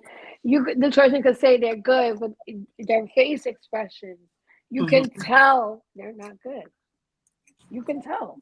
That's and true. I just feel like they should have, like, at least therapy in the industry, like some type of psychiatric, where there's, an actual psychiatric. Because let me tell you, these wannabes, they're gonna go. Yeah, that's like accidents be happening, and we need someone who's actually in the medical field that gives a fuck. Let's just get that clear. That gives a shit about us. That can actually medically have some type of sources for people that deal with mental health, like especially they're dealing with this type of industry, because it really is a cutthroat industry. Yeah. Whether you in a contract or you're not in a contract, it's still a cutthroat, and a lot of people can't handle everything. Yes, that is true. Yeah. It's a lot of stressors and a lot of things between that. Yeah. Yes, and I feel like they should push that. I really think they should. They're lacking. That's what they're lacking. They're lacking a lot of evaluations. Because rest in peace, DMX. Look what happened with DMX. He was going through something. Yes, okay. So fucking what if he was doing this, that, and the third? But do you know why he was doing it? Because he was fighting with his own demons that nobody knew about until he put it in a song.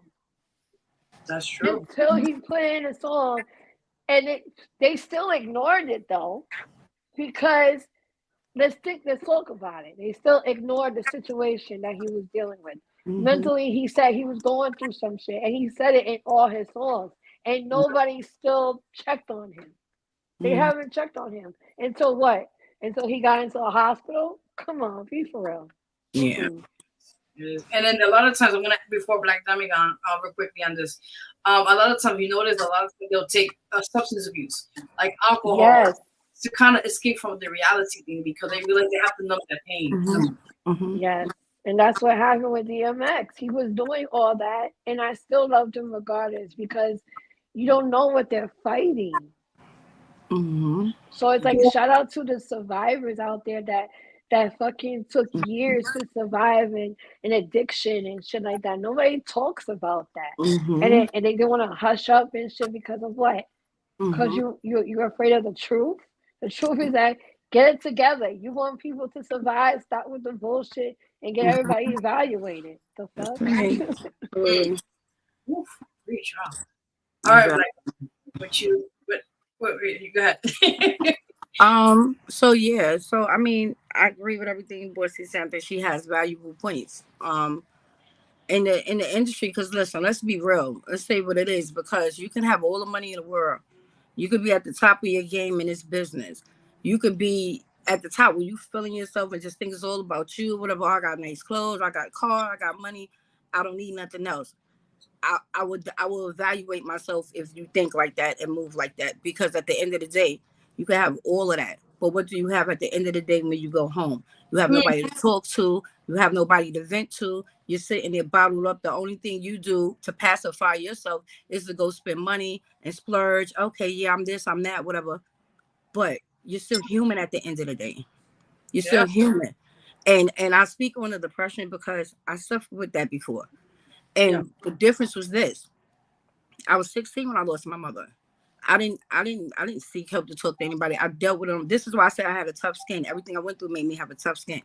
I went through it and I dealt with things. I found a way that works for me to get through all of that, to bring myself out of that.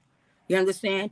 I was the person that was not acceptable to that because I didn't want to own that. See, you can have issues, but you don't have to own it. Once you own it, that becomes a problem. That could become a lifetime problem. I never was one to own it. So I fought through everything. So when I say this is to say this, like, you never know what somebody's going through. You never know what they've been through. You never know what happened. They can sit there and be drinking. They find comfort in drinking. They find comfort in being reckless to people starting drama. They feel comfortable being a fucking bully. You understand? There's deeper issues rooted in them. And I feel some type of way because I feel society does not have enough resources in place for mental health. Yes. A lot of these crimes that's taking place, transpiring later on down the road, we find out they have mental issues. Where was anybody there to help them? Was any resources in place for them to be able to go to? But yet we spend money on other things that's not even a necessity that we need. But you have all these mental health people running around loose in the street, committing crimes. They're stalking, they're raping, they're assaulting females. There's a whole lot going on in this world that I think that we need more resources in place. Otherwise, we're not going to be able to function as a society the right way. That's so true. It's really something serious. Like, I'm so lost for words for it because I'm telling you, I never thought it would be me. But because I went through depression when losing my mother, didn't own it. I didn't accept it. I didn't accept it. Then I had family. Family wasn't shit. So it left me by myself. You understand? So as a person by myself, I had to fight through that and find a way because I'm like, hold up. This is if I keep spiraling down, it's gonna be hard to come out of it. That is so true. So I did just that, and I kept moving, and I'm just here today, and like I feel like resources should be in place. That is so true. Wow. Yeah. I'm gonna have that real quickly, but we got rid of his. I want to say something. Oh, we're gonna do that in a minute. Hold on. I want to say something about mental health. Okay, hold on. And then he says something. Hold on, guys. And this is a really strong message. We need to talk more about this. We could do this time on the show. It'd be great because it's something that is not that really, especially in the minority. You know, us minorities. Yes. We kind of sugarcoat it and don't talk much about it. Absolutely. It's a secret. It's a stigma. You know, Yep. we don't suffer through it. We actually do. We're like the high rates of suicide. The rates are crazy. The numbers of people that are taking alcohol and substance abuse and God knows what else. And I know because I have family members years ago that suffered through this. And I'm gonna add this before you answer your part. Lyrics says welcome. I sent Lyrics the link if he wants to join the show, the discussion while we have left on air. Well, he said that is so true. But go ahead, and then I'm gonna say a little something. All right, so just add to what you ladies was talking about mental health in the industry and how we really need to focus more on that, especially if we have to go through different things and aspects, and we got to, we go through enough, right? So I do want to act quickly, not too much on me, but I wanted to say in general, I have suffered through certain things in my life in the past when I was a child, and even like my adult years, those are teenagers they call it, and even to my adult years. And I realize now, I'm going to tell you ladies something. It took me over 20 something years to finally seek therapy. 20 something years. And I had to get a couple of therapists because you know how you get therapy and there's like not the right one you click. They don't really do that part. They just want the money. And God bless this woman. I finally got a new one now. And let me tell you something. It's a lot of people have to realize there is help for us out there, but we have to also go out there and get it. And you know, a lot of times I know the industry, the mental health industry is about money. They got to get the money. It's fine. That's how it is. Push those down your throat. Right. But you also have to advocate for yourself. And definitely. And another thing I want to add here too, ladies, anyone watching, I think therapy is a great way, forgive me, to heal those wounds, to heal those situations y'all gone through or whatever, because there's nothing wrong talking to somebody that don't know you to tell your impersonal year, you know, whatever you're going through, whatever pain you're going through, whatever situation. Because let me tell you something. The pain, when you release that and you tell that to somebody and you cry your ass off to somebody, the relief you're going to get is enormous. And you're going to finally have that baggage over your back gone. And you're going to finally heal. And it's going to take a amount of time and years, but you're going to be a better person for yourself. And I advocate not the mental health more, because I am sometimes, but I focus more of the healing process, because people don't understand people suffer with different things in life and they feel ashamed about it, but they shouldn't. They shouldn't anything speak more about it and tell people about their testimonies, because you don't know who out there you be saving a life tonight. You don't know who you're out there in fact impacting that could be like, damn, that's just me right there talking, but I don't want to speak because I'm scared of what people could say about me. And I want people to learn about this real quickly. Don't feel ashamed if you have certain issues in life. Don't feel ashamed if you feel like, you know, nobody's speaking or listening. This is why we have these platforms, to be your voice, to let people know it's okay. If you're vulnerable, it's okay. But if you get the help, you're gonna be fine. That's what I that. But let Loudmouth say something quickly. If you guys want to feedback on that too, please do. Yeah. Okay. All right. Now he wants to speak quiet. All right. Well, come on. It's getting real, but no, we're talking about real issues. Yeah. No, that's why we have this platform. It's not just fun and games, not just playing artist music. Right. It's for adult conversations, you know.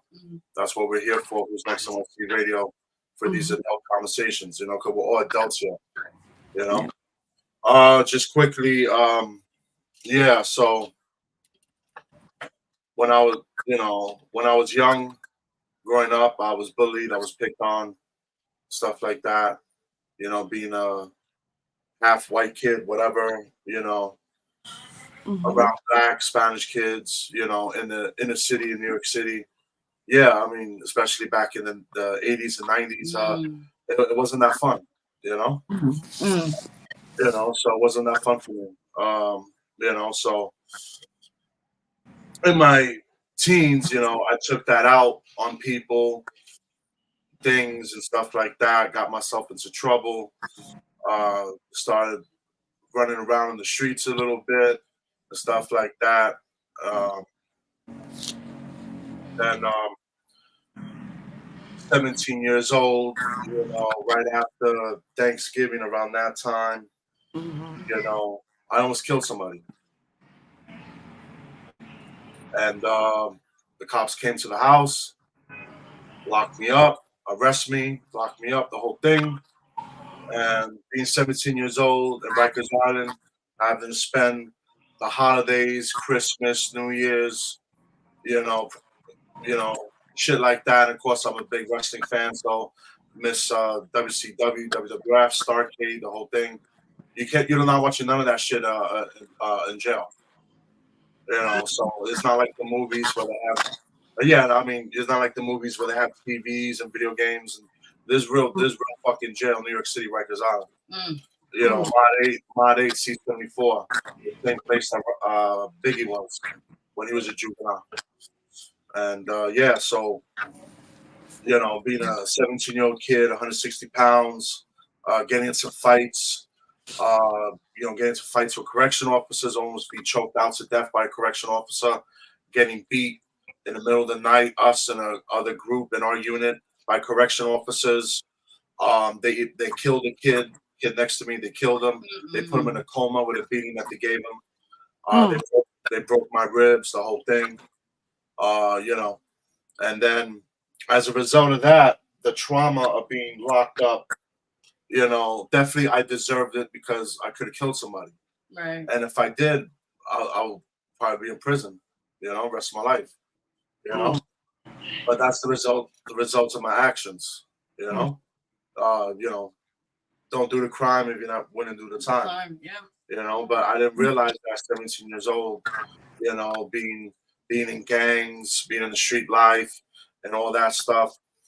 So the result of all that situation, resulted in me being in and out of psychiatric care, Bellevue, the whole thing, and being in and out of therapy and medications, and then that led to me getting into drugs, alcohol, painkillers, and stuff like that.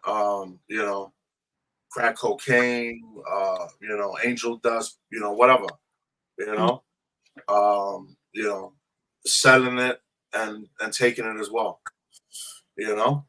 So, I had to do what I had to do to survive, to support myself and stuff like that, and support my habits and shit like that, But so when I was younger, I was the life of the party. I was the baller. I had all the friends. I had all the girlfriends. All the hot girls. Everything was easy for me. I'll go to the clubs. I'm always at the casinos.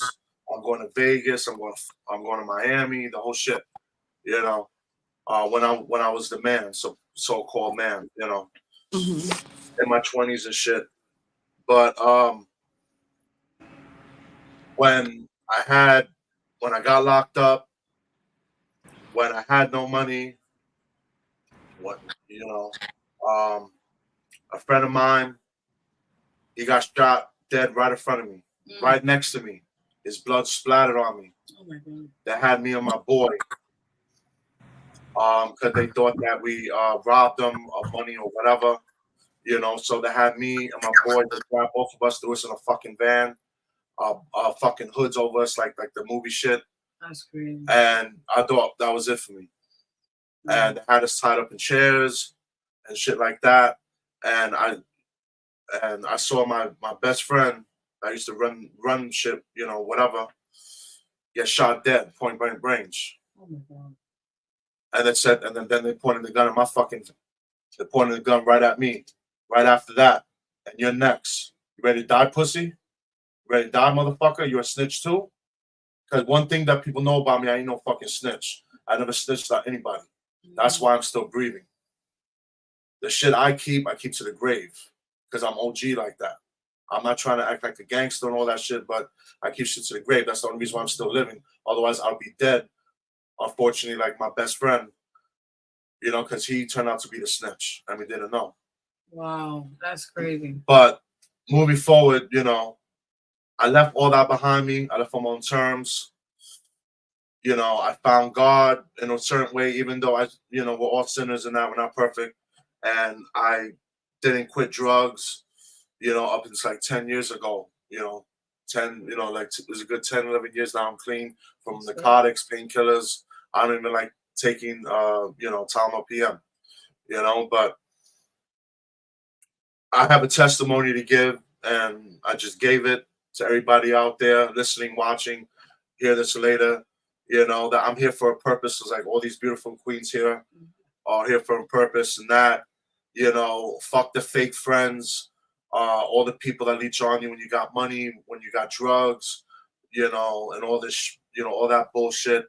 Because when you're assed out, when you got shit, when you have no money, you have no drugs, they're all fucking gone. Every single one of them. Oof. And these are people I grew up with. Yeah. These are people I grew up fucking NES, Genesis, Sega Genesis. And motherfuckers don't hit me up, see how I'm doing, how my family's doing, nothing. But when they needed money from me, when we wanted to fuck bitches, they were around. When I had drugs, I was the life of the party animal. I hooked everybody up. I did favors for mad people. And, you know. But long story short, I survived my drug overdoses. I survived being locked up. I survived my suicide attempts. I've been shot.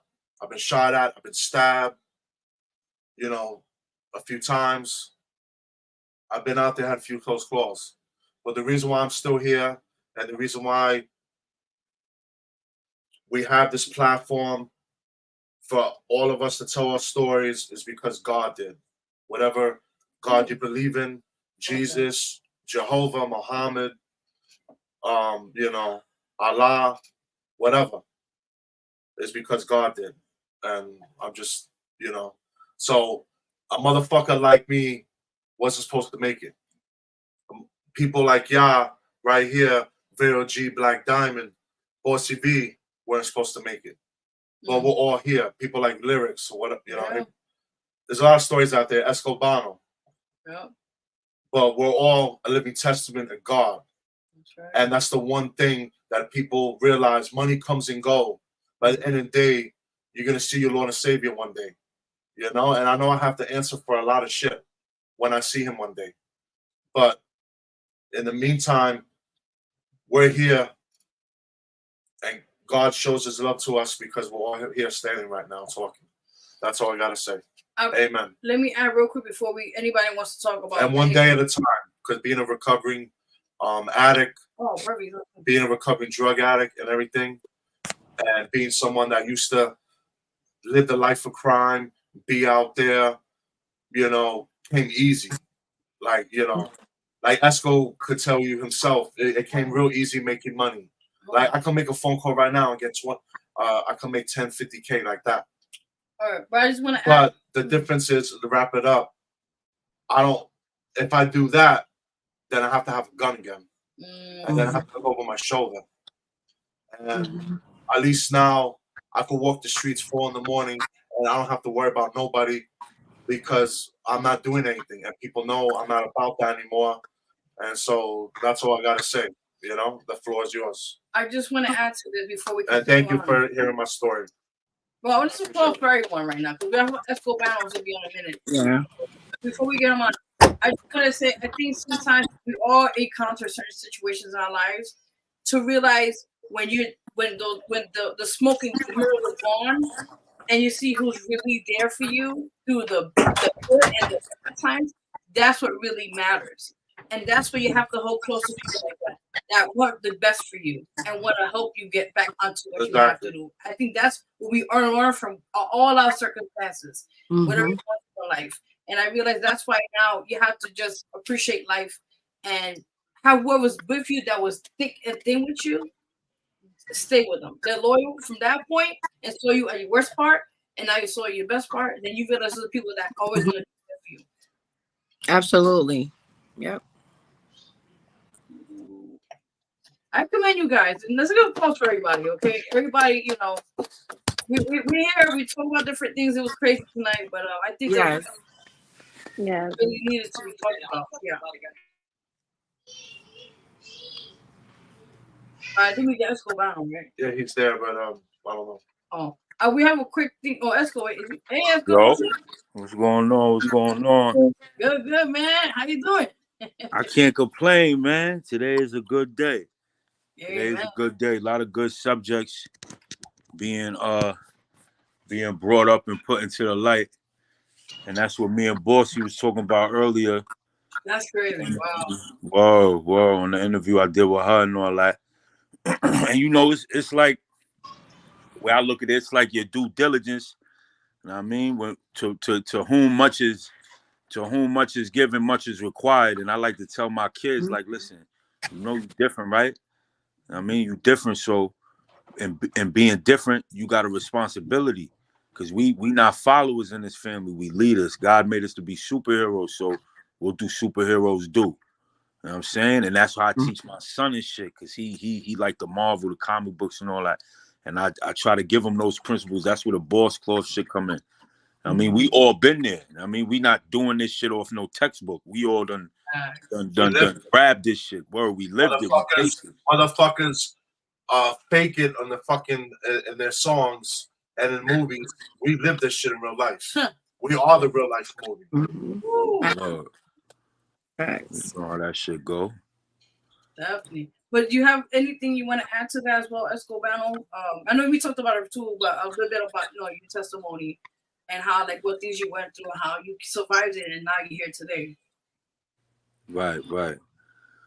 Yeah, man. I done been through a lot, and I definitely could relate to everything y'all talking about. Just even, the mental health shit y'all just was talking about.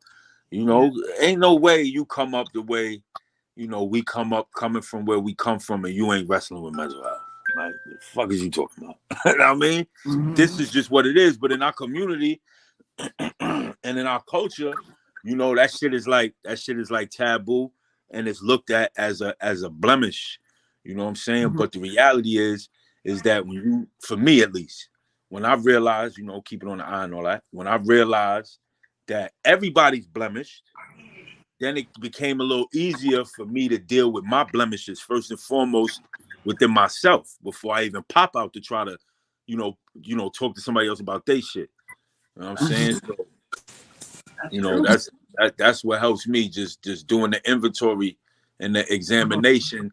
I know Black Diamond was talking about earlier and shit. Like, you got to be able to examine and self-reflect every day to make sure you not doing day room shit, to make sure you not, and I use words, like I said, that we could all relate to. Like, coming up, you didn't want to be a derelict. Fuck how they looked at you. You didn't want to look at yourself like a derelict. Like, so we got to have a standard within ourselves, excellency. That's right. The way it's like, yo, all right, we ain't got shit, but mommy not letting me come out that fucking house with them creases or them wrinkles because that shit, we got pride. That's right. Pride. I mean, whoa. True. No doubt. Amen. Shit. Wow. But that's what we do, though. That's just what we exemplifying with y'all, especially the women. Shout out to y'all. You know what I'm saying? To be able to bring that other component to like what me and Loudmouth could testify about, because you can't have the yin without the yang, and that's why I believe it's nothing but good things that can come from this platform, because everybody not only has their own position, but I feel like people individually have done the work and the self-examination to know their position. You can't be part of a team till you know what you can bring to that team first, and then you master that shit. Like, I can't do what he do, but I know I can do this, and I'm gonna stay in my lane. That's how you win. That's how they've been winning for eons. That's how you win. Very true. Very true. Now I do want to add quickly before anything, because now we got a male in the group, so we're gonna add his point too with we talked about the female. Hopefully not sex. No, not the sex part. That's I'm not doing that. No. I respect, but but my quick thing to you now, as you being a male and being in the industry and an artist as well, what is your perspective? Seeing in the indie scene how things are run, and what change you want to be done for as being in the male in the scene. That's a good question. And I'm glad that I was tapping in to listen to some of y'all responses and shit. Just know this, right? The devil ain't want me to get on this shit. Like, word, like it was mad shit going on to try to keep me from tapping in. But, I knew I had to, and that's why I was listening. And then look, check it out. You see, I was commenting and all that, but look how God worked. I wasn't trying to inject myself or nothing. And then look, Loudmouth slide up in my DM, pause, like, with the link, just not even talking, like, the vibes, like, and that's the type of shit I like, gangster shit, like, nigga, you see what's going on, tap in if you want to, like, these are the breadcrumbs that I look look for in life spiritually. I look for the breadcrumbs. That's what I'm following. I'm not trying to follow what I think is valid because I want what he know is valid. So, you know, I'm like, all right, shit is lit. And, you know, just hearing y'all talking about just the element of the female MC and what's being glorified, you know what I'm saying? It's nasty work because, you know, any real dude to tell you, and this is me just being free and being honest, like, you know, when you broadcasting everything, you know what I'm saying? The first thing we thinking, a real dude is like, I could never wife that. Now, whatever I'm gonna do with that is what I'm gonna do with that. But as far as like wifing that, you know, having, you know, hooking my horse to that, nah, that's a dub. And you know, the Bible, you heard, the Bible is got so much fly shit in it, just as well as other, you know, spiritual admonitions and all that. But it says that a woman should adorn herself with virtue. So put on virtuous things. Not, and it's cool like when you want to wear fly shit and like Black Diamond said, you know, you can't help how your body look. And I don't really think there's nothing wrong with, you know what I'm saying, you feeling nice about yourself, because at the end of the day, boy, you better be able to have some restraint. You know, that's on men to be able to use self-control. But when you doing these things for validation or clout, you in the wrong lane, because a real one is looking at character. And you know, throughout my life, you know what I'm saying? Throughout my life, I had to learn that from fucking it up. Like, it don't matter how good I might feel I look or how much of this I got. If my character stink and I'm not treating her right, I'm a fucking bozo. And that's just what it is. Now, the beauty is like, okay, I was a bozo yesterday, but God said I don't got to be a bozo today if I learn from my mistakes.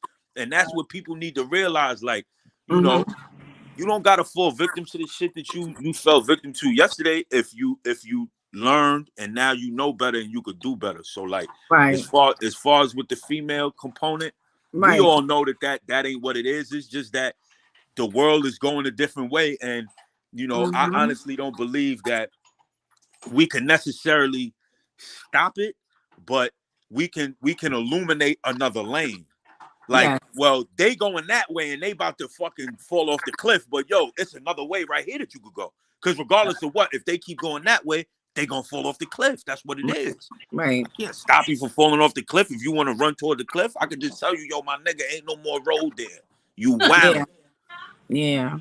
You know, but definitely. Yeah. Whoa, shit like that. Well said. Definitely. And anybody else want to add to this, like different things? Like, we all in the group here now, so anybody want to add? Right. Let's talk about males acting like females too. Talk about it. Snaps. Yes. Yes. Like, I be telling like dudes that I deal with and shit, like I'll be like, yo, that's some female shit. What's wrong with you? You right? Like, stop. You gotta stop that. Like, stop that female shit. Say that gossiping for females. And I'm a female, I don't even do that. Backbiting. Like, Because I've seen how they act in showcases. They don't praise each other. Where's the brotherhood at? Like, the brotherhood, like, where the fuck is it at? Because y'all be acting like y'all on your periods. Like, the fuck? Like, you should stop. Like, be brotherhood. You brotherhood, act like a fucking brotherhood. It shouldn't be, oh, that nigga got more shit than me. Oh, he got, like, shut the fuck up. Definitely. We got Real Lyrics in the building right now. Real. What's good? What up, Real Lyrics? I'm doing good. Good. Shout it out. Salute, King. Good, thanks. Yeah, I was listening to what you were saying. I agree with what you were saying too, and definitely what Jason was saying too. I agreed on to that. See, when I was a teenager, I used to be a bully. You know what I mean? But see, I changed my ways when my son was born. Because I used to be a bully. You see what all these kids doing right now, doing surf on the trains and stuff like that? Now, I used to do that when I was a teenager, before social medias came out. You know what I mean? So I used to do all that. When I see kids doing it now, it's just like, wow, it's crazy. You know what I'm saying? Like, that's why I laugh. Sometimes I just laugh about certain things I used to do when I was a teenager, and I'm looking at these teenagers doing it now. It's like a repeat. You know what I'm saying? So, and then mothers and fathers be crying when their kids get killed on top of them surf on them train. Or sometimes we say, oh, my son or daughter's up. I mean, my son is an A student, but you can't say that while your son is on top of them train doing surfboarding. You know what I'm saying? Because Yeah. I'm an A student too in school too, but I was doing the same thing what them kids was doing. You know what I'm saying? So like, if that's why when I see these stuff, like when I see things now, I say that wow, this world is going crazy now. Like how the young generation is doing it. That's why I don't want my son doing certain things. That's why I raised my son a certain way. You know, like, I don't want him to be like me, like a bully or doing Right. crazy things. You know what I'm saying? And But I that's what tell I my was son, gonna say. Like, I just want to touch yeah, bases on two things real quick. Right. mm-hmm. The teaching starts at home. Right. Teaching starts at home. How you raise your kids, the values you instill in them is how they're gonna be, right? But then we Yeah, gotta of think course. there's a flip side to everything, right? So the flip side to that is that the streets will turn around and re-raise your kids. Right. You understand? So yeah, And of I'm course. saying that from experience because I have an older son, right? I teach my Mm-hmm. kids. Everybody knows me. I'm humble. I come from the background I come from is nothing to play with. It's very strict, tight ship. Went to school, graduated, did all of that. I got kids Right, right now in the military right now, so I run a tight ship. But here's the right, thing, right. though. Mm-hmm. You could be as stern as you want. You could raise them and still whatever you want. But if the streets get a hold of them, they're gonna re-raise them. And once they re-raise them, it's no taking them Exactly. back. It's Right. no taking Nah, them I know back. that. So I taught my Mm-hmm. oldest son tough love. And right now to this day, he hold his own. Because you know why? I closed that Mm-hmm. door. That door that kept opening and closing, I closed it back because I raised you better than that.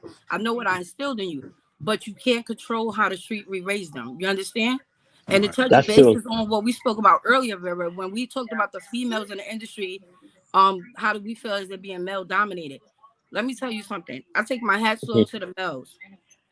And I'm looking Mm-hmm. forward in this business as a tough female with tough skin to Yeah. collaborate with those tough wearing fucking males in the industry. You understand? Because I think they are dope.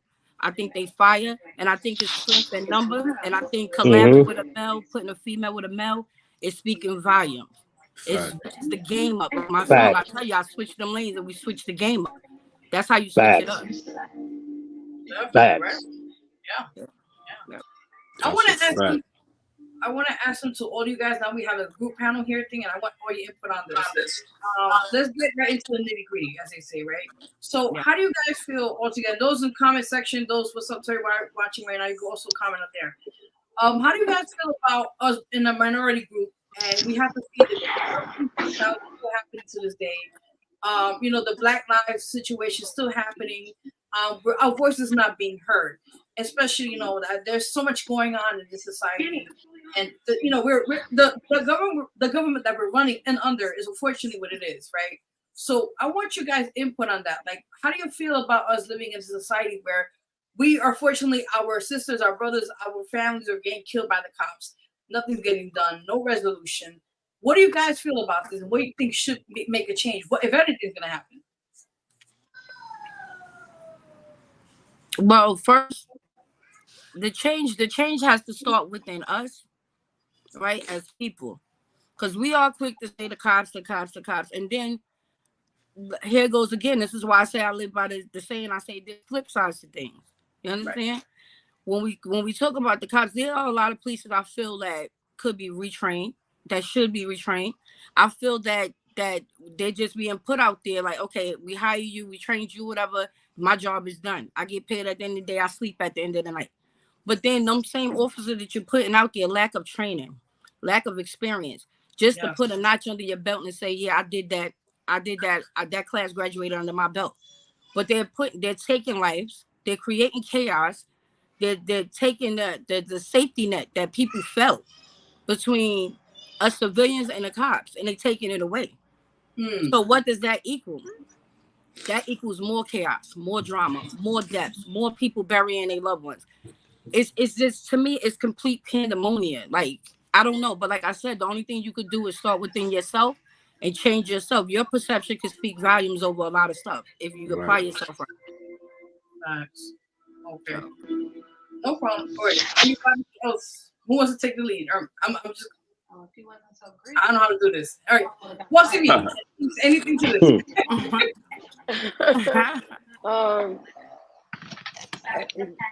Oh my God, excuse me, I'm eating stuff in my face. No, but-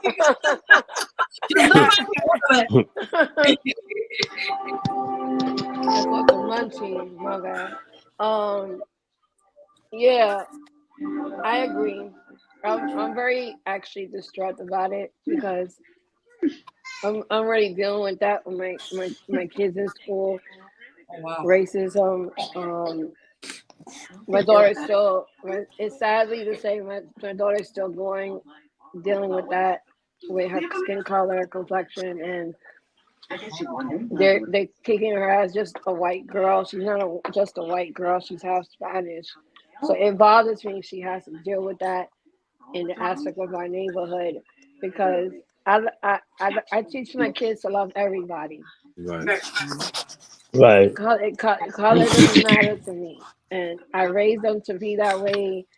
You know, in general, being, and it's the fact that they have to deal with other children that are not like that. So it's very hard to deal with that, and sometimes my kids ask me those questions.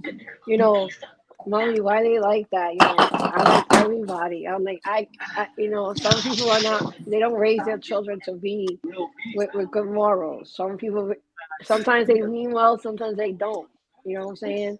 That's And true. and it's not just just the black on black. It's also white on white too. There's issues with that too. You got people that are white that don't like each other. I didn't even know Let's that. save it. I did not even know that, and it just bothers me with all that because I really thought the law was very protective, and the fact that the law does what they do and without no consequences, they wait till fucking like months later to be like, oh well, this person. I don't like it. I don't like it. I wish it was different. It hurts me a lot because I still have to deal Save with it. that with my kids. Put it in a plastic bowl.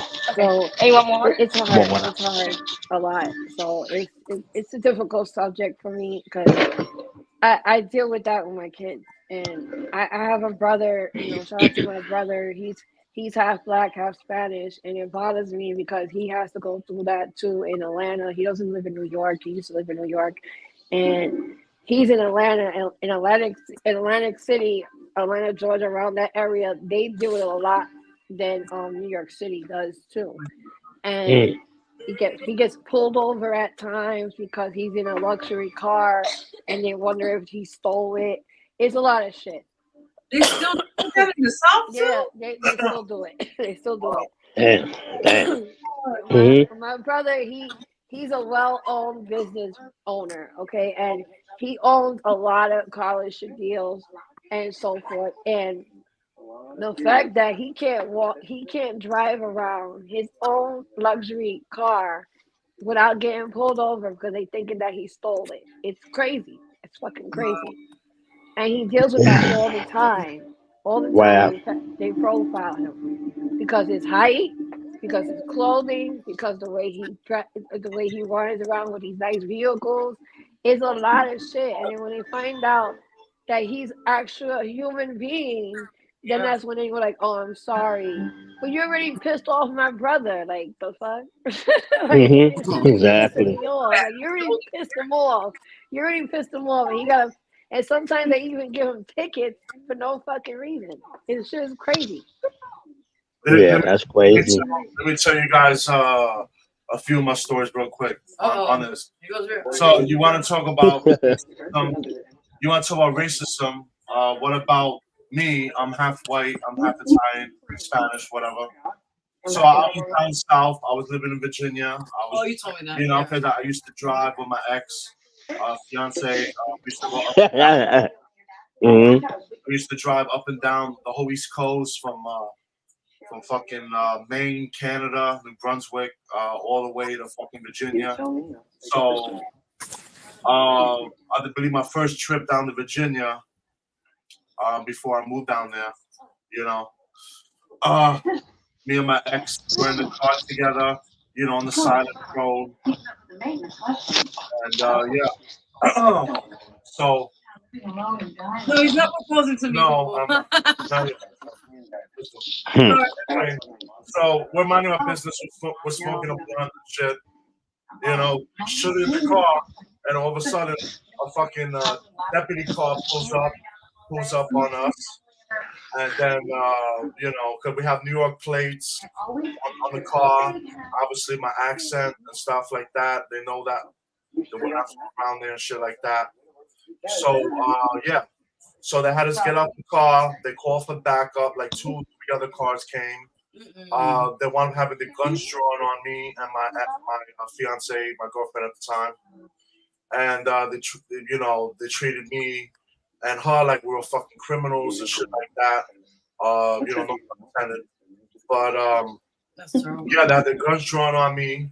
Fucking like 5, 6 of them. They had me stripped like half naked. They searched my whole body, my whole person. They searched the whole fucking car, the whole thing. Tell us where the drugs are. You know you got drugs, you got weapons. Tell us where those are. Don't make it hard on yourself. The whole shit. Well, they got me fucking half scared to death.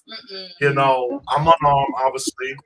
I quit that life, or, you know, whatever I was, you know, minor, not been in when I was younger. So I'm clean. All they're gonna find is a blunt, Right, thank you. and yeah, that's one of the incidents I had interesting down south in Virginia, in the woods, you know, with the fucking redneck bastards down there, you know. Wow. Crazy. And I had a situation similar to that when I was in Maine, a little similar to that, you know, but they mostly left me alone up there because they thought I was mafia and all that. So they pretty much left me alone in Maine. I wasn't. As you know, and then back in Virginia quickly. When I was in Virginia, obviously you're allowed to have open carry as long as you have no felonies. You know, so I had guns. You know, literally, I'm in the middle of the fucking woods, yo. I went from the biggest city in the world, 8 million people, to a town called Dillwyn, Virginia. My God. The population is 500, and with me is 501. It's like 8 million and one. All right, but for real though. So I'm in the middle of the fucking woods in the mountains. Okay, you got bears, you got fucking foxes, deer, all types of shit, right? You know, so of course, you know, I have, you know, thank God I have, you know, no convictions or nothing. So I'm allowed to have a gun, and so I have my guns. I had a few guns. I had a hunting rifle, whatever. And then the fucking this one of the same assholes, like a year later or whatever, I'll come to my trailer and you know, trying to ask me questions or whatever.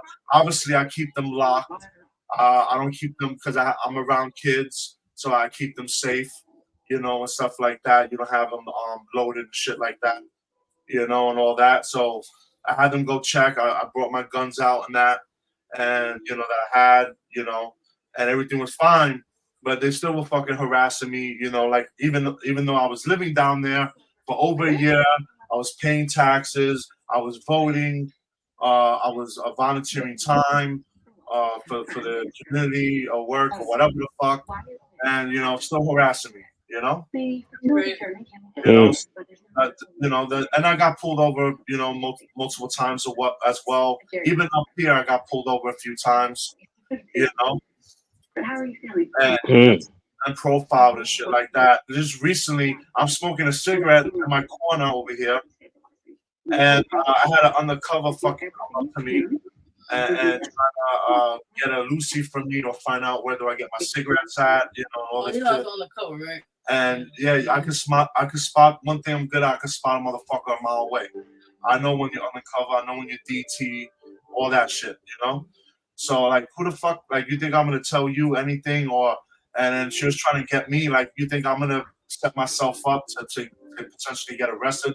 You saw what they did to the guy in Staten Island, Eric Garner. Yeah. Over fucking cigarettes. Yeah. They choked him to death. Yeah. Fucking choked him to death over a fucking cigarette. And George Floyd over a fucking $20 bill. It was a fake. Whatever, it doesn't matter. Over a fucking $20 bill and a fucking cigarette, you're gonna take someone's life? That's what we need to talk more about this. Like, wake the fuck up. Like, for real. Like, we're not that uncivilized. Right. Like, you know, wake the fuck up. That's all I gotta say. And the crazy thing with Eric Garner, he was trying to provide for his family. He was exactly. It was a single father. I had a call quickly before I go, because I am watching the main event of WrestleMania. It's Roman Reigns and Cody Rhodes. We're gonna see how he finishes the story. Anyway, I saw a cop harassing a black guy on my block because he was selling Lucy's or whatever, and I had to step in. I shoved the cop. I almost got arrested, but I shoved the cop, leave him alone. And then I pulled out my camera, started filming. As soon as I started filming, the fucking cop backed off, the two cops, and they left. So I saved someone's life because they were fucking with the guy, and there was some aggressor said, no, you're not gonna do that here. I don't know where the fuck you cops came from. You're not from around here. We don't roll like that. I pulled out, I fucking shoved one of them, and I pulled out my phone. Okay, you want to do it? Let's go. You know, and it shouldn't be like that. Cops, do your fucking job. You know, do your job, pay for, and stop fucking harassing people and fucking killing them like they did to this 19-year-old kid in Queens. You know, 19-year-old kid. He had mental issues. Okay, I know he had scissors on him, but the cops tased him, and they tried to talk to the kid. And then resulted in the kid being shot multiple times and killed. Now, you got cops that the kid was skinny. If you see the photo of the kid, like, what? When can I come out there so we could drown his anxiety? Wow.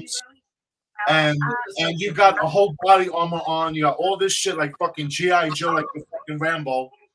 And you're scared of a little 19-year-old kid that he has a scissor. And instead of tackling him, bum rush him, if you have to bring a SWAT unit with the fucking, with the fucking shield or whatever, like they're too easy to pull out their guns. You know? This is crazy, man. But yeah, that's all I can say. Just stay safe out there, stay vigilant, and record any and all interaction. Oh, you have to comply with police. I don't give a fuck how tough you are. Comply with police, because I had several situations that I could have been shot dead. I could have been shot dead if I would have been aggressive. Even when I got arrested, even when I didn't get arrested, I got a ticket. Don't argue with them. Just comply with them. You remember your rights. You have rights. I'm not even coming at you. All right? You don't have a right to only. I'm not wrong. That's not your priority. All right? They need a warrant to search your car. They need a warrant to search your so know your rights. You know? I'm saying I don't sleep on the floor. That's all I gotta say. You know? I know, that's your priority. That's all I gotta say. My priority was getting better. Scrolling came because I couldn't do anything. I fucked up. Like, my priority was getting better. All right, so like you just mentioned. So like I said again, people. All right, so now this is too real quick. What do you feedback on this situation? Like you mentioned, like the police brutality is getting bad out there. We're not getting hurt out there. There's no results. There's no situation. Consolation prize. You know that, right? It's just true. I hadn't gotten cancer. No, I'm saying, like, what is your feedback, like with the police brutality situation, and like, us being minorities and we're facing this on a regular basis and nothing's changing. Like, it was awful. They're doing too. I think they're just doing too much. You know what I mean? It's like looking at history over again. How they're doing it now. But it's like they're doing it worse though. You know what I mean? But man, you just gotta be safe, man, because these cops, I think they just be picking on people, just be picking on them. You know what I Yes. mean? That's what I be thinking. Cause why you would hurt somebody who working with scissors, or why you would choke a man life out? He got cigarette loose leaf, and the other guy with the $20 bill. Why you would do that? Why you just can't talk to them instead of choking them? You good at it. I'm telling you, read the fucking Bible. No, go ahead, Okay. sorry. Go ahead, Vero. Yeah, I said why choke? Why just like harm them, like choke them and take their life out? And you just gonna talk to them. You know what I'm saying? They human.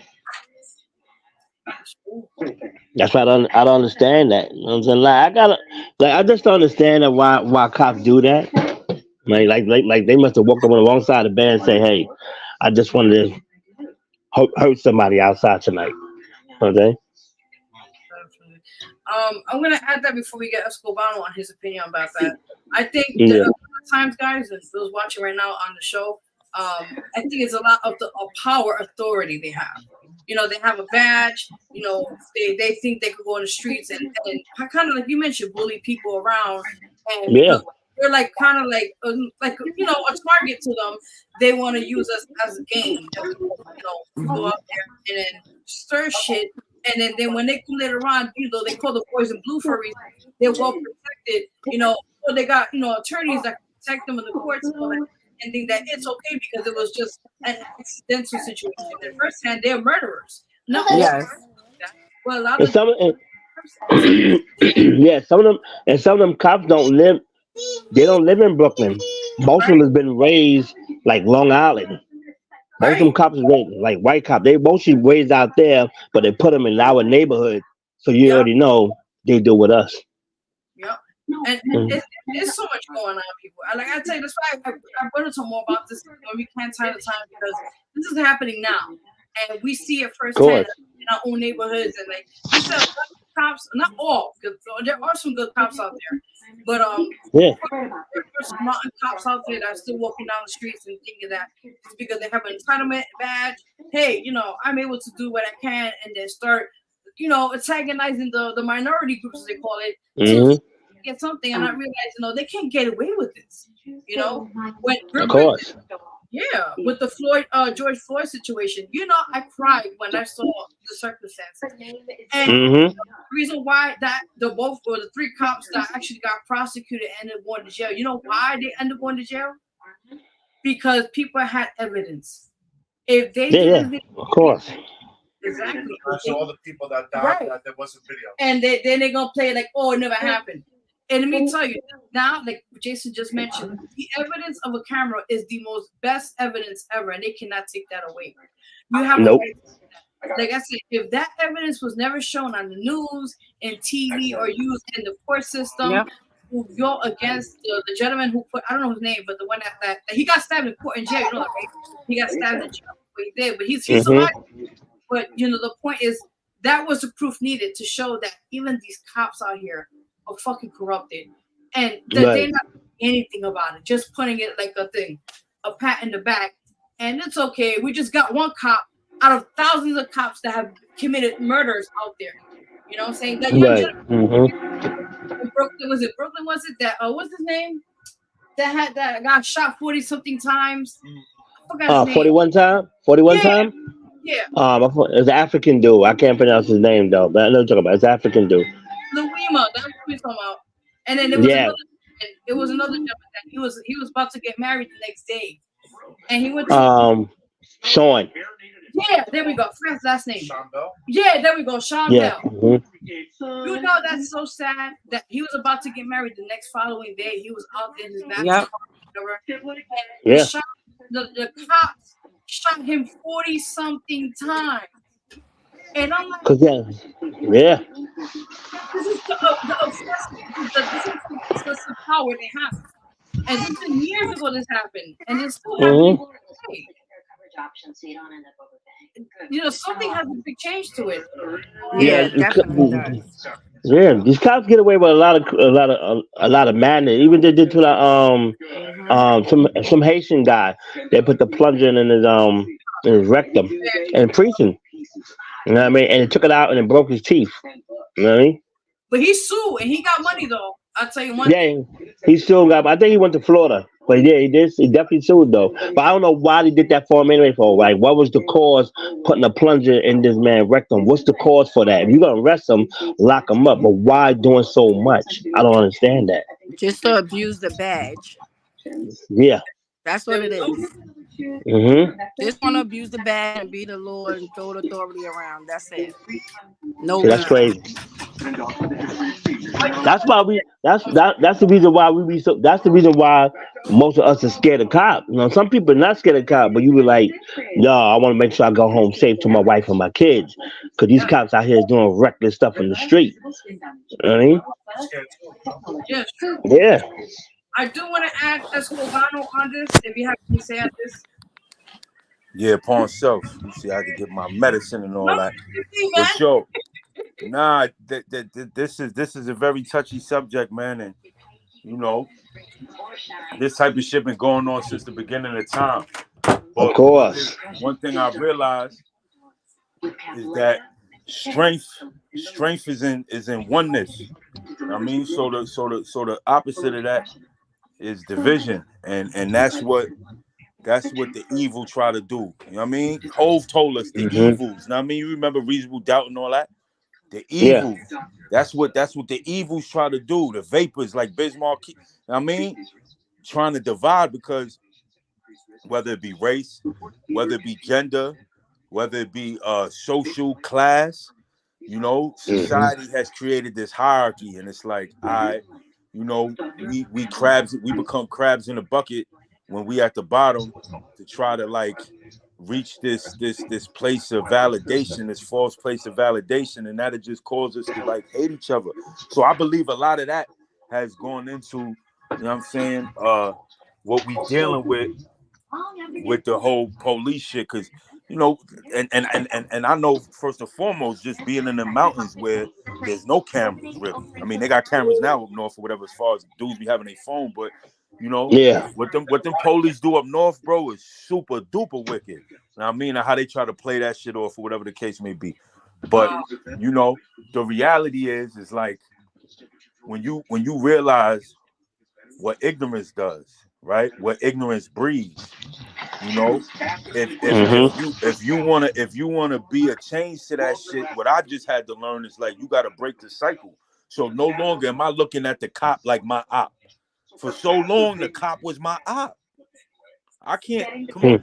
I don't have no ops. You heard? I don't have ops because it take two to tango in that. Like nigga, I don't want to kill you, so how you my op?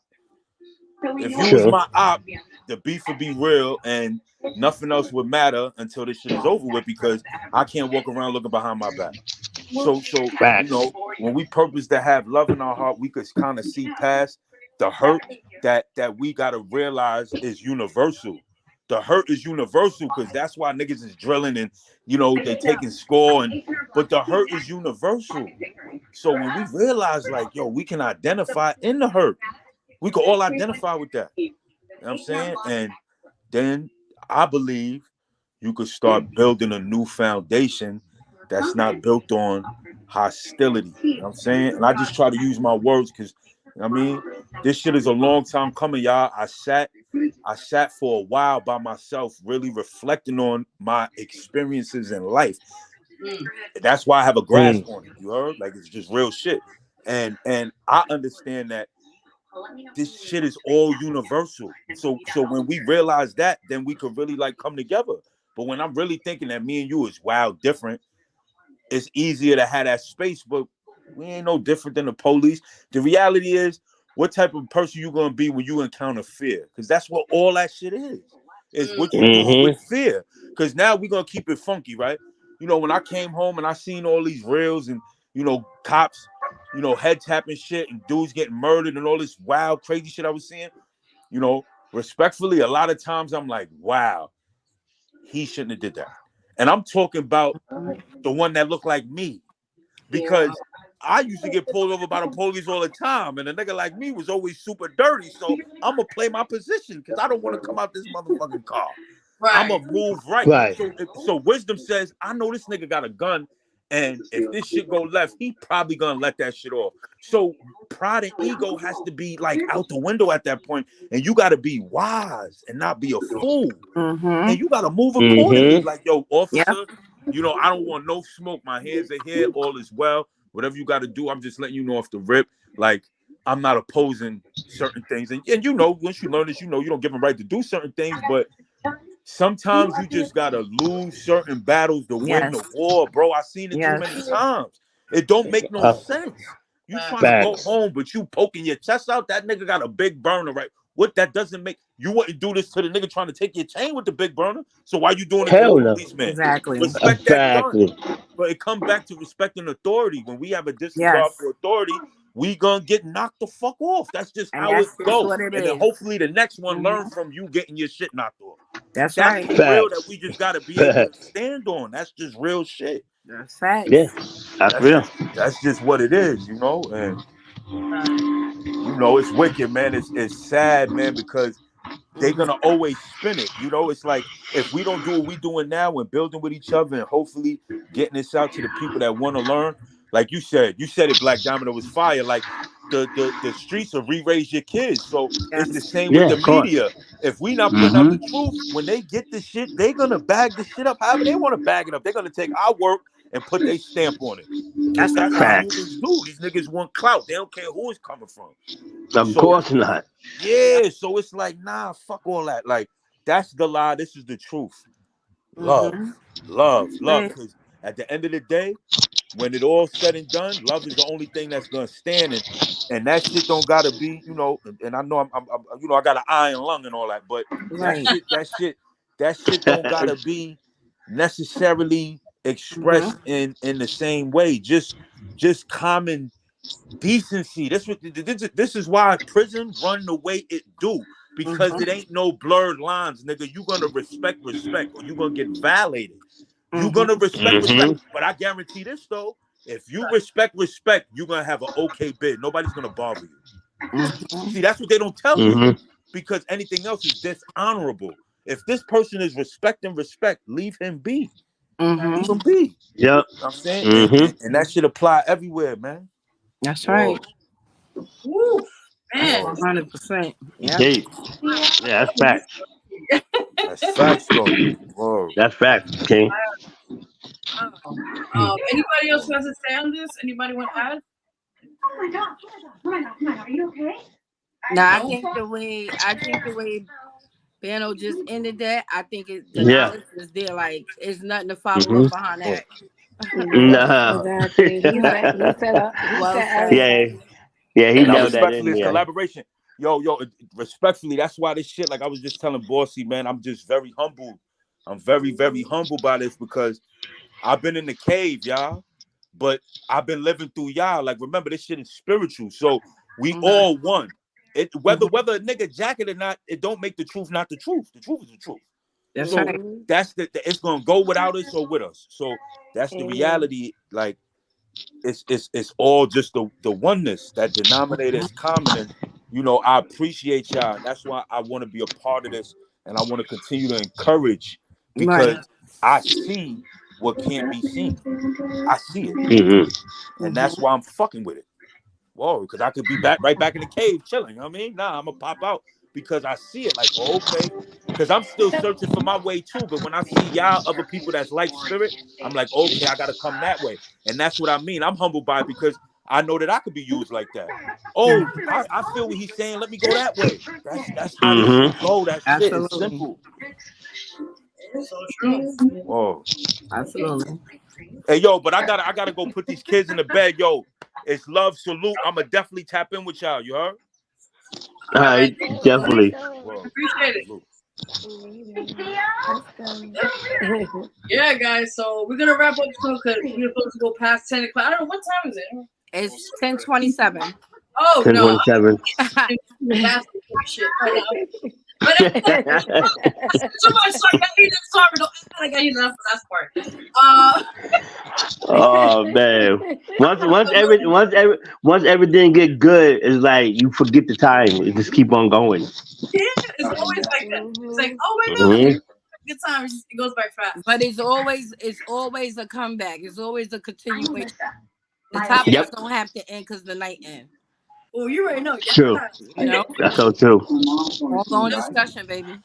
Oh, you already know. Mm. Yes, We talk about these amen things. to that. We did say situation. Where are you going? There's so much going on. Did you arrange a curfew with your dad? You just be going out We all need to hour. protect ourselves first, but at the same time, we need to protect our generation. Amen. Mhm. All right, Totally so agree.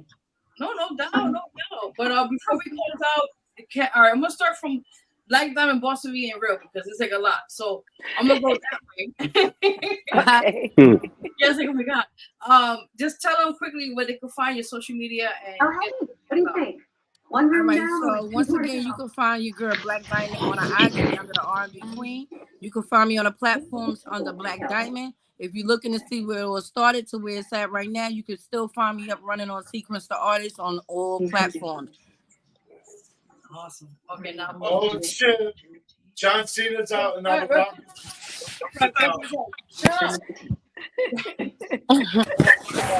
He's a mess. Oh my god. Y'all know what it is. It's Bossie V. You can find me at Bossie V. Just Google me. That's all. Just Google me. And also just stay tuned next week. April 14th, the premiere of Voices of an Artist on the actual Tri-State radio station. Shout out to Vero G and Loudmouth doing their thing on Who's Next. Are you next? Let us know who's next. Let's go. Let's go. Yeah, you can follow me. It's Real Interscore Lyrics. That's on Instagram, Facebook, YouTube, and so on. All right. Definitely. Mhm. Oh, okay. So Loudmouth was giving me that heads up. He said follow him on Instagram as DJ Loudmouth. I think official. So you guys can check him out. You guys go follow me quickly. My Instagram at official Vero G. And I want to thank you guys for coming on the show tonight. You know, and having a great discussion. You know. Right? Thank you. Very Thank educated. you. A lot of knowledge. Salute to everybody on board. Yes. Definitely. Amen. You already know, man. Y'all too sorry. But as Bossie V said, next week, guys, tune in. WPAT 9:30 a.m. They'll be live in person. I believe it's shut up. 6 p.m. to 8 p.m. I think 6 p.m. to 8 p.m. Live. That'll be all Tri-State area, PA, all those places you can tune and check it out. And also we'll be in the building, Black Diamond, myself, and DJ Loudmouth for the Who's Next Radio NYC, all that stuff, you know what I'm talking about. At 8 p.m. to 10 p.m. So stay tuned. And also Anonymous, who forgot. Everybody in my head right now. So definitely. Yes. Definitely tune me. Definitely. I can't be in the building with you guys, man. Oh, you already know. Right. Okay. Yes. Let's get it. Right. Hot spicy. Adios. Adios, everybody. Have a great be blessed. All right. Adios. Be careful with the solar eclipse tomorrow, okay? Yes. Uh-huh. Don't look outside. No. You gotta get glasses for that. You gotta get them 3D glasses for that. Shit. Just act like you're blind tomorrow. Yeah, right. For real. All right. All right, bye. Bye, y'all. All right. Bye. We out. All right, bye, everybody. We out of here. Until next time. Signing out.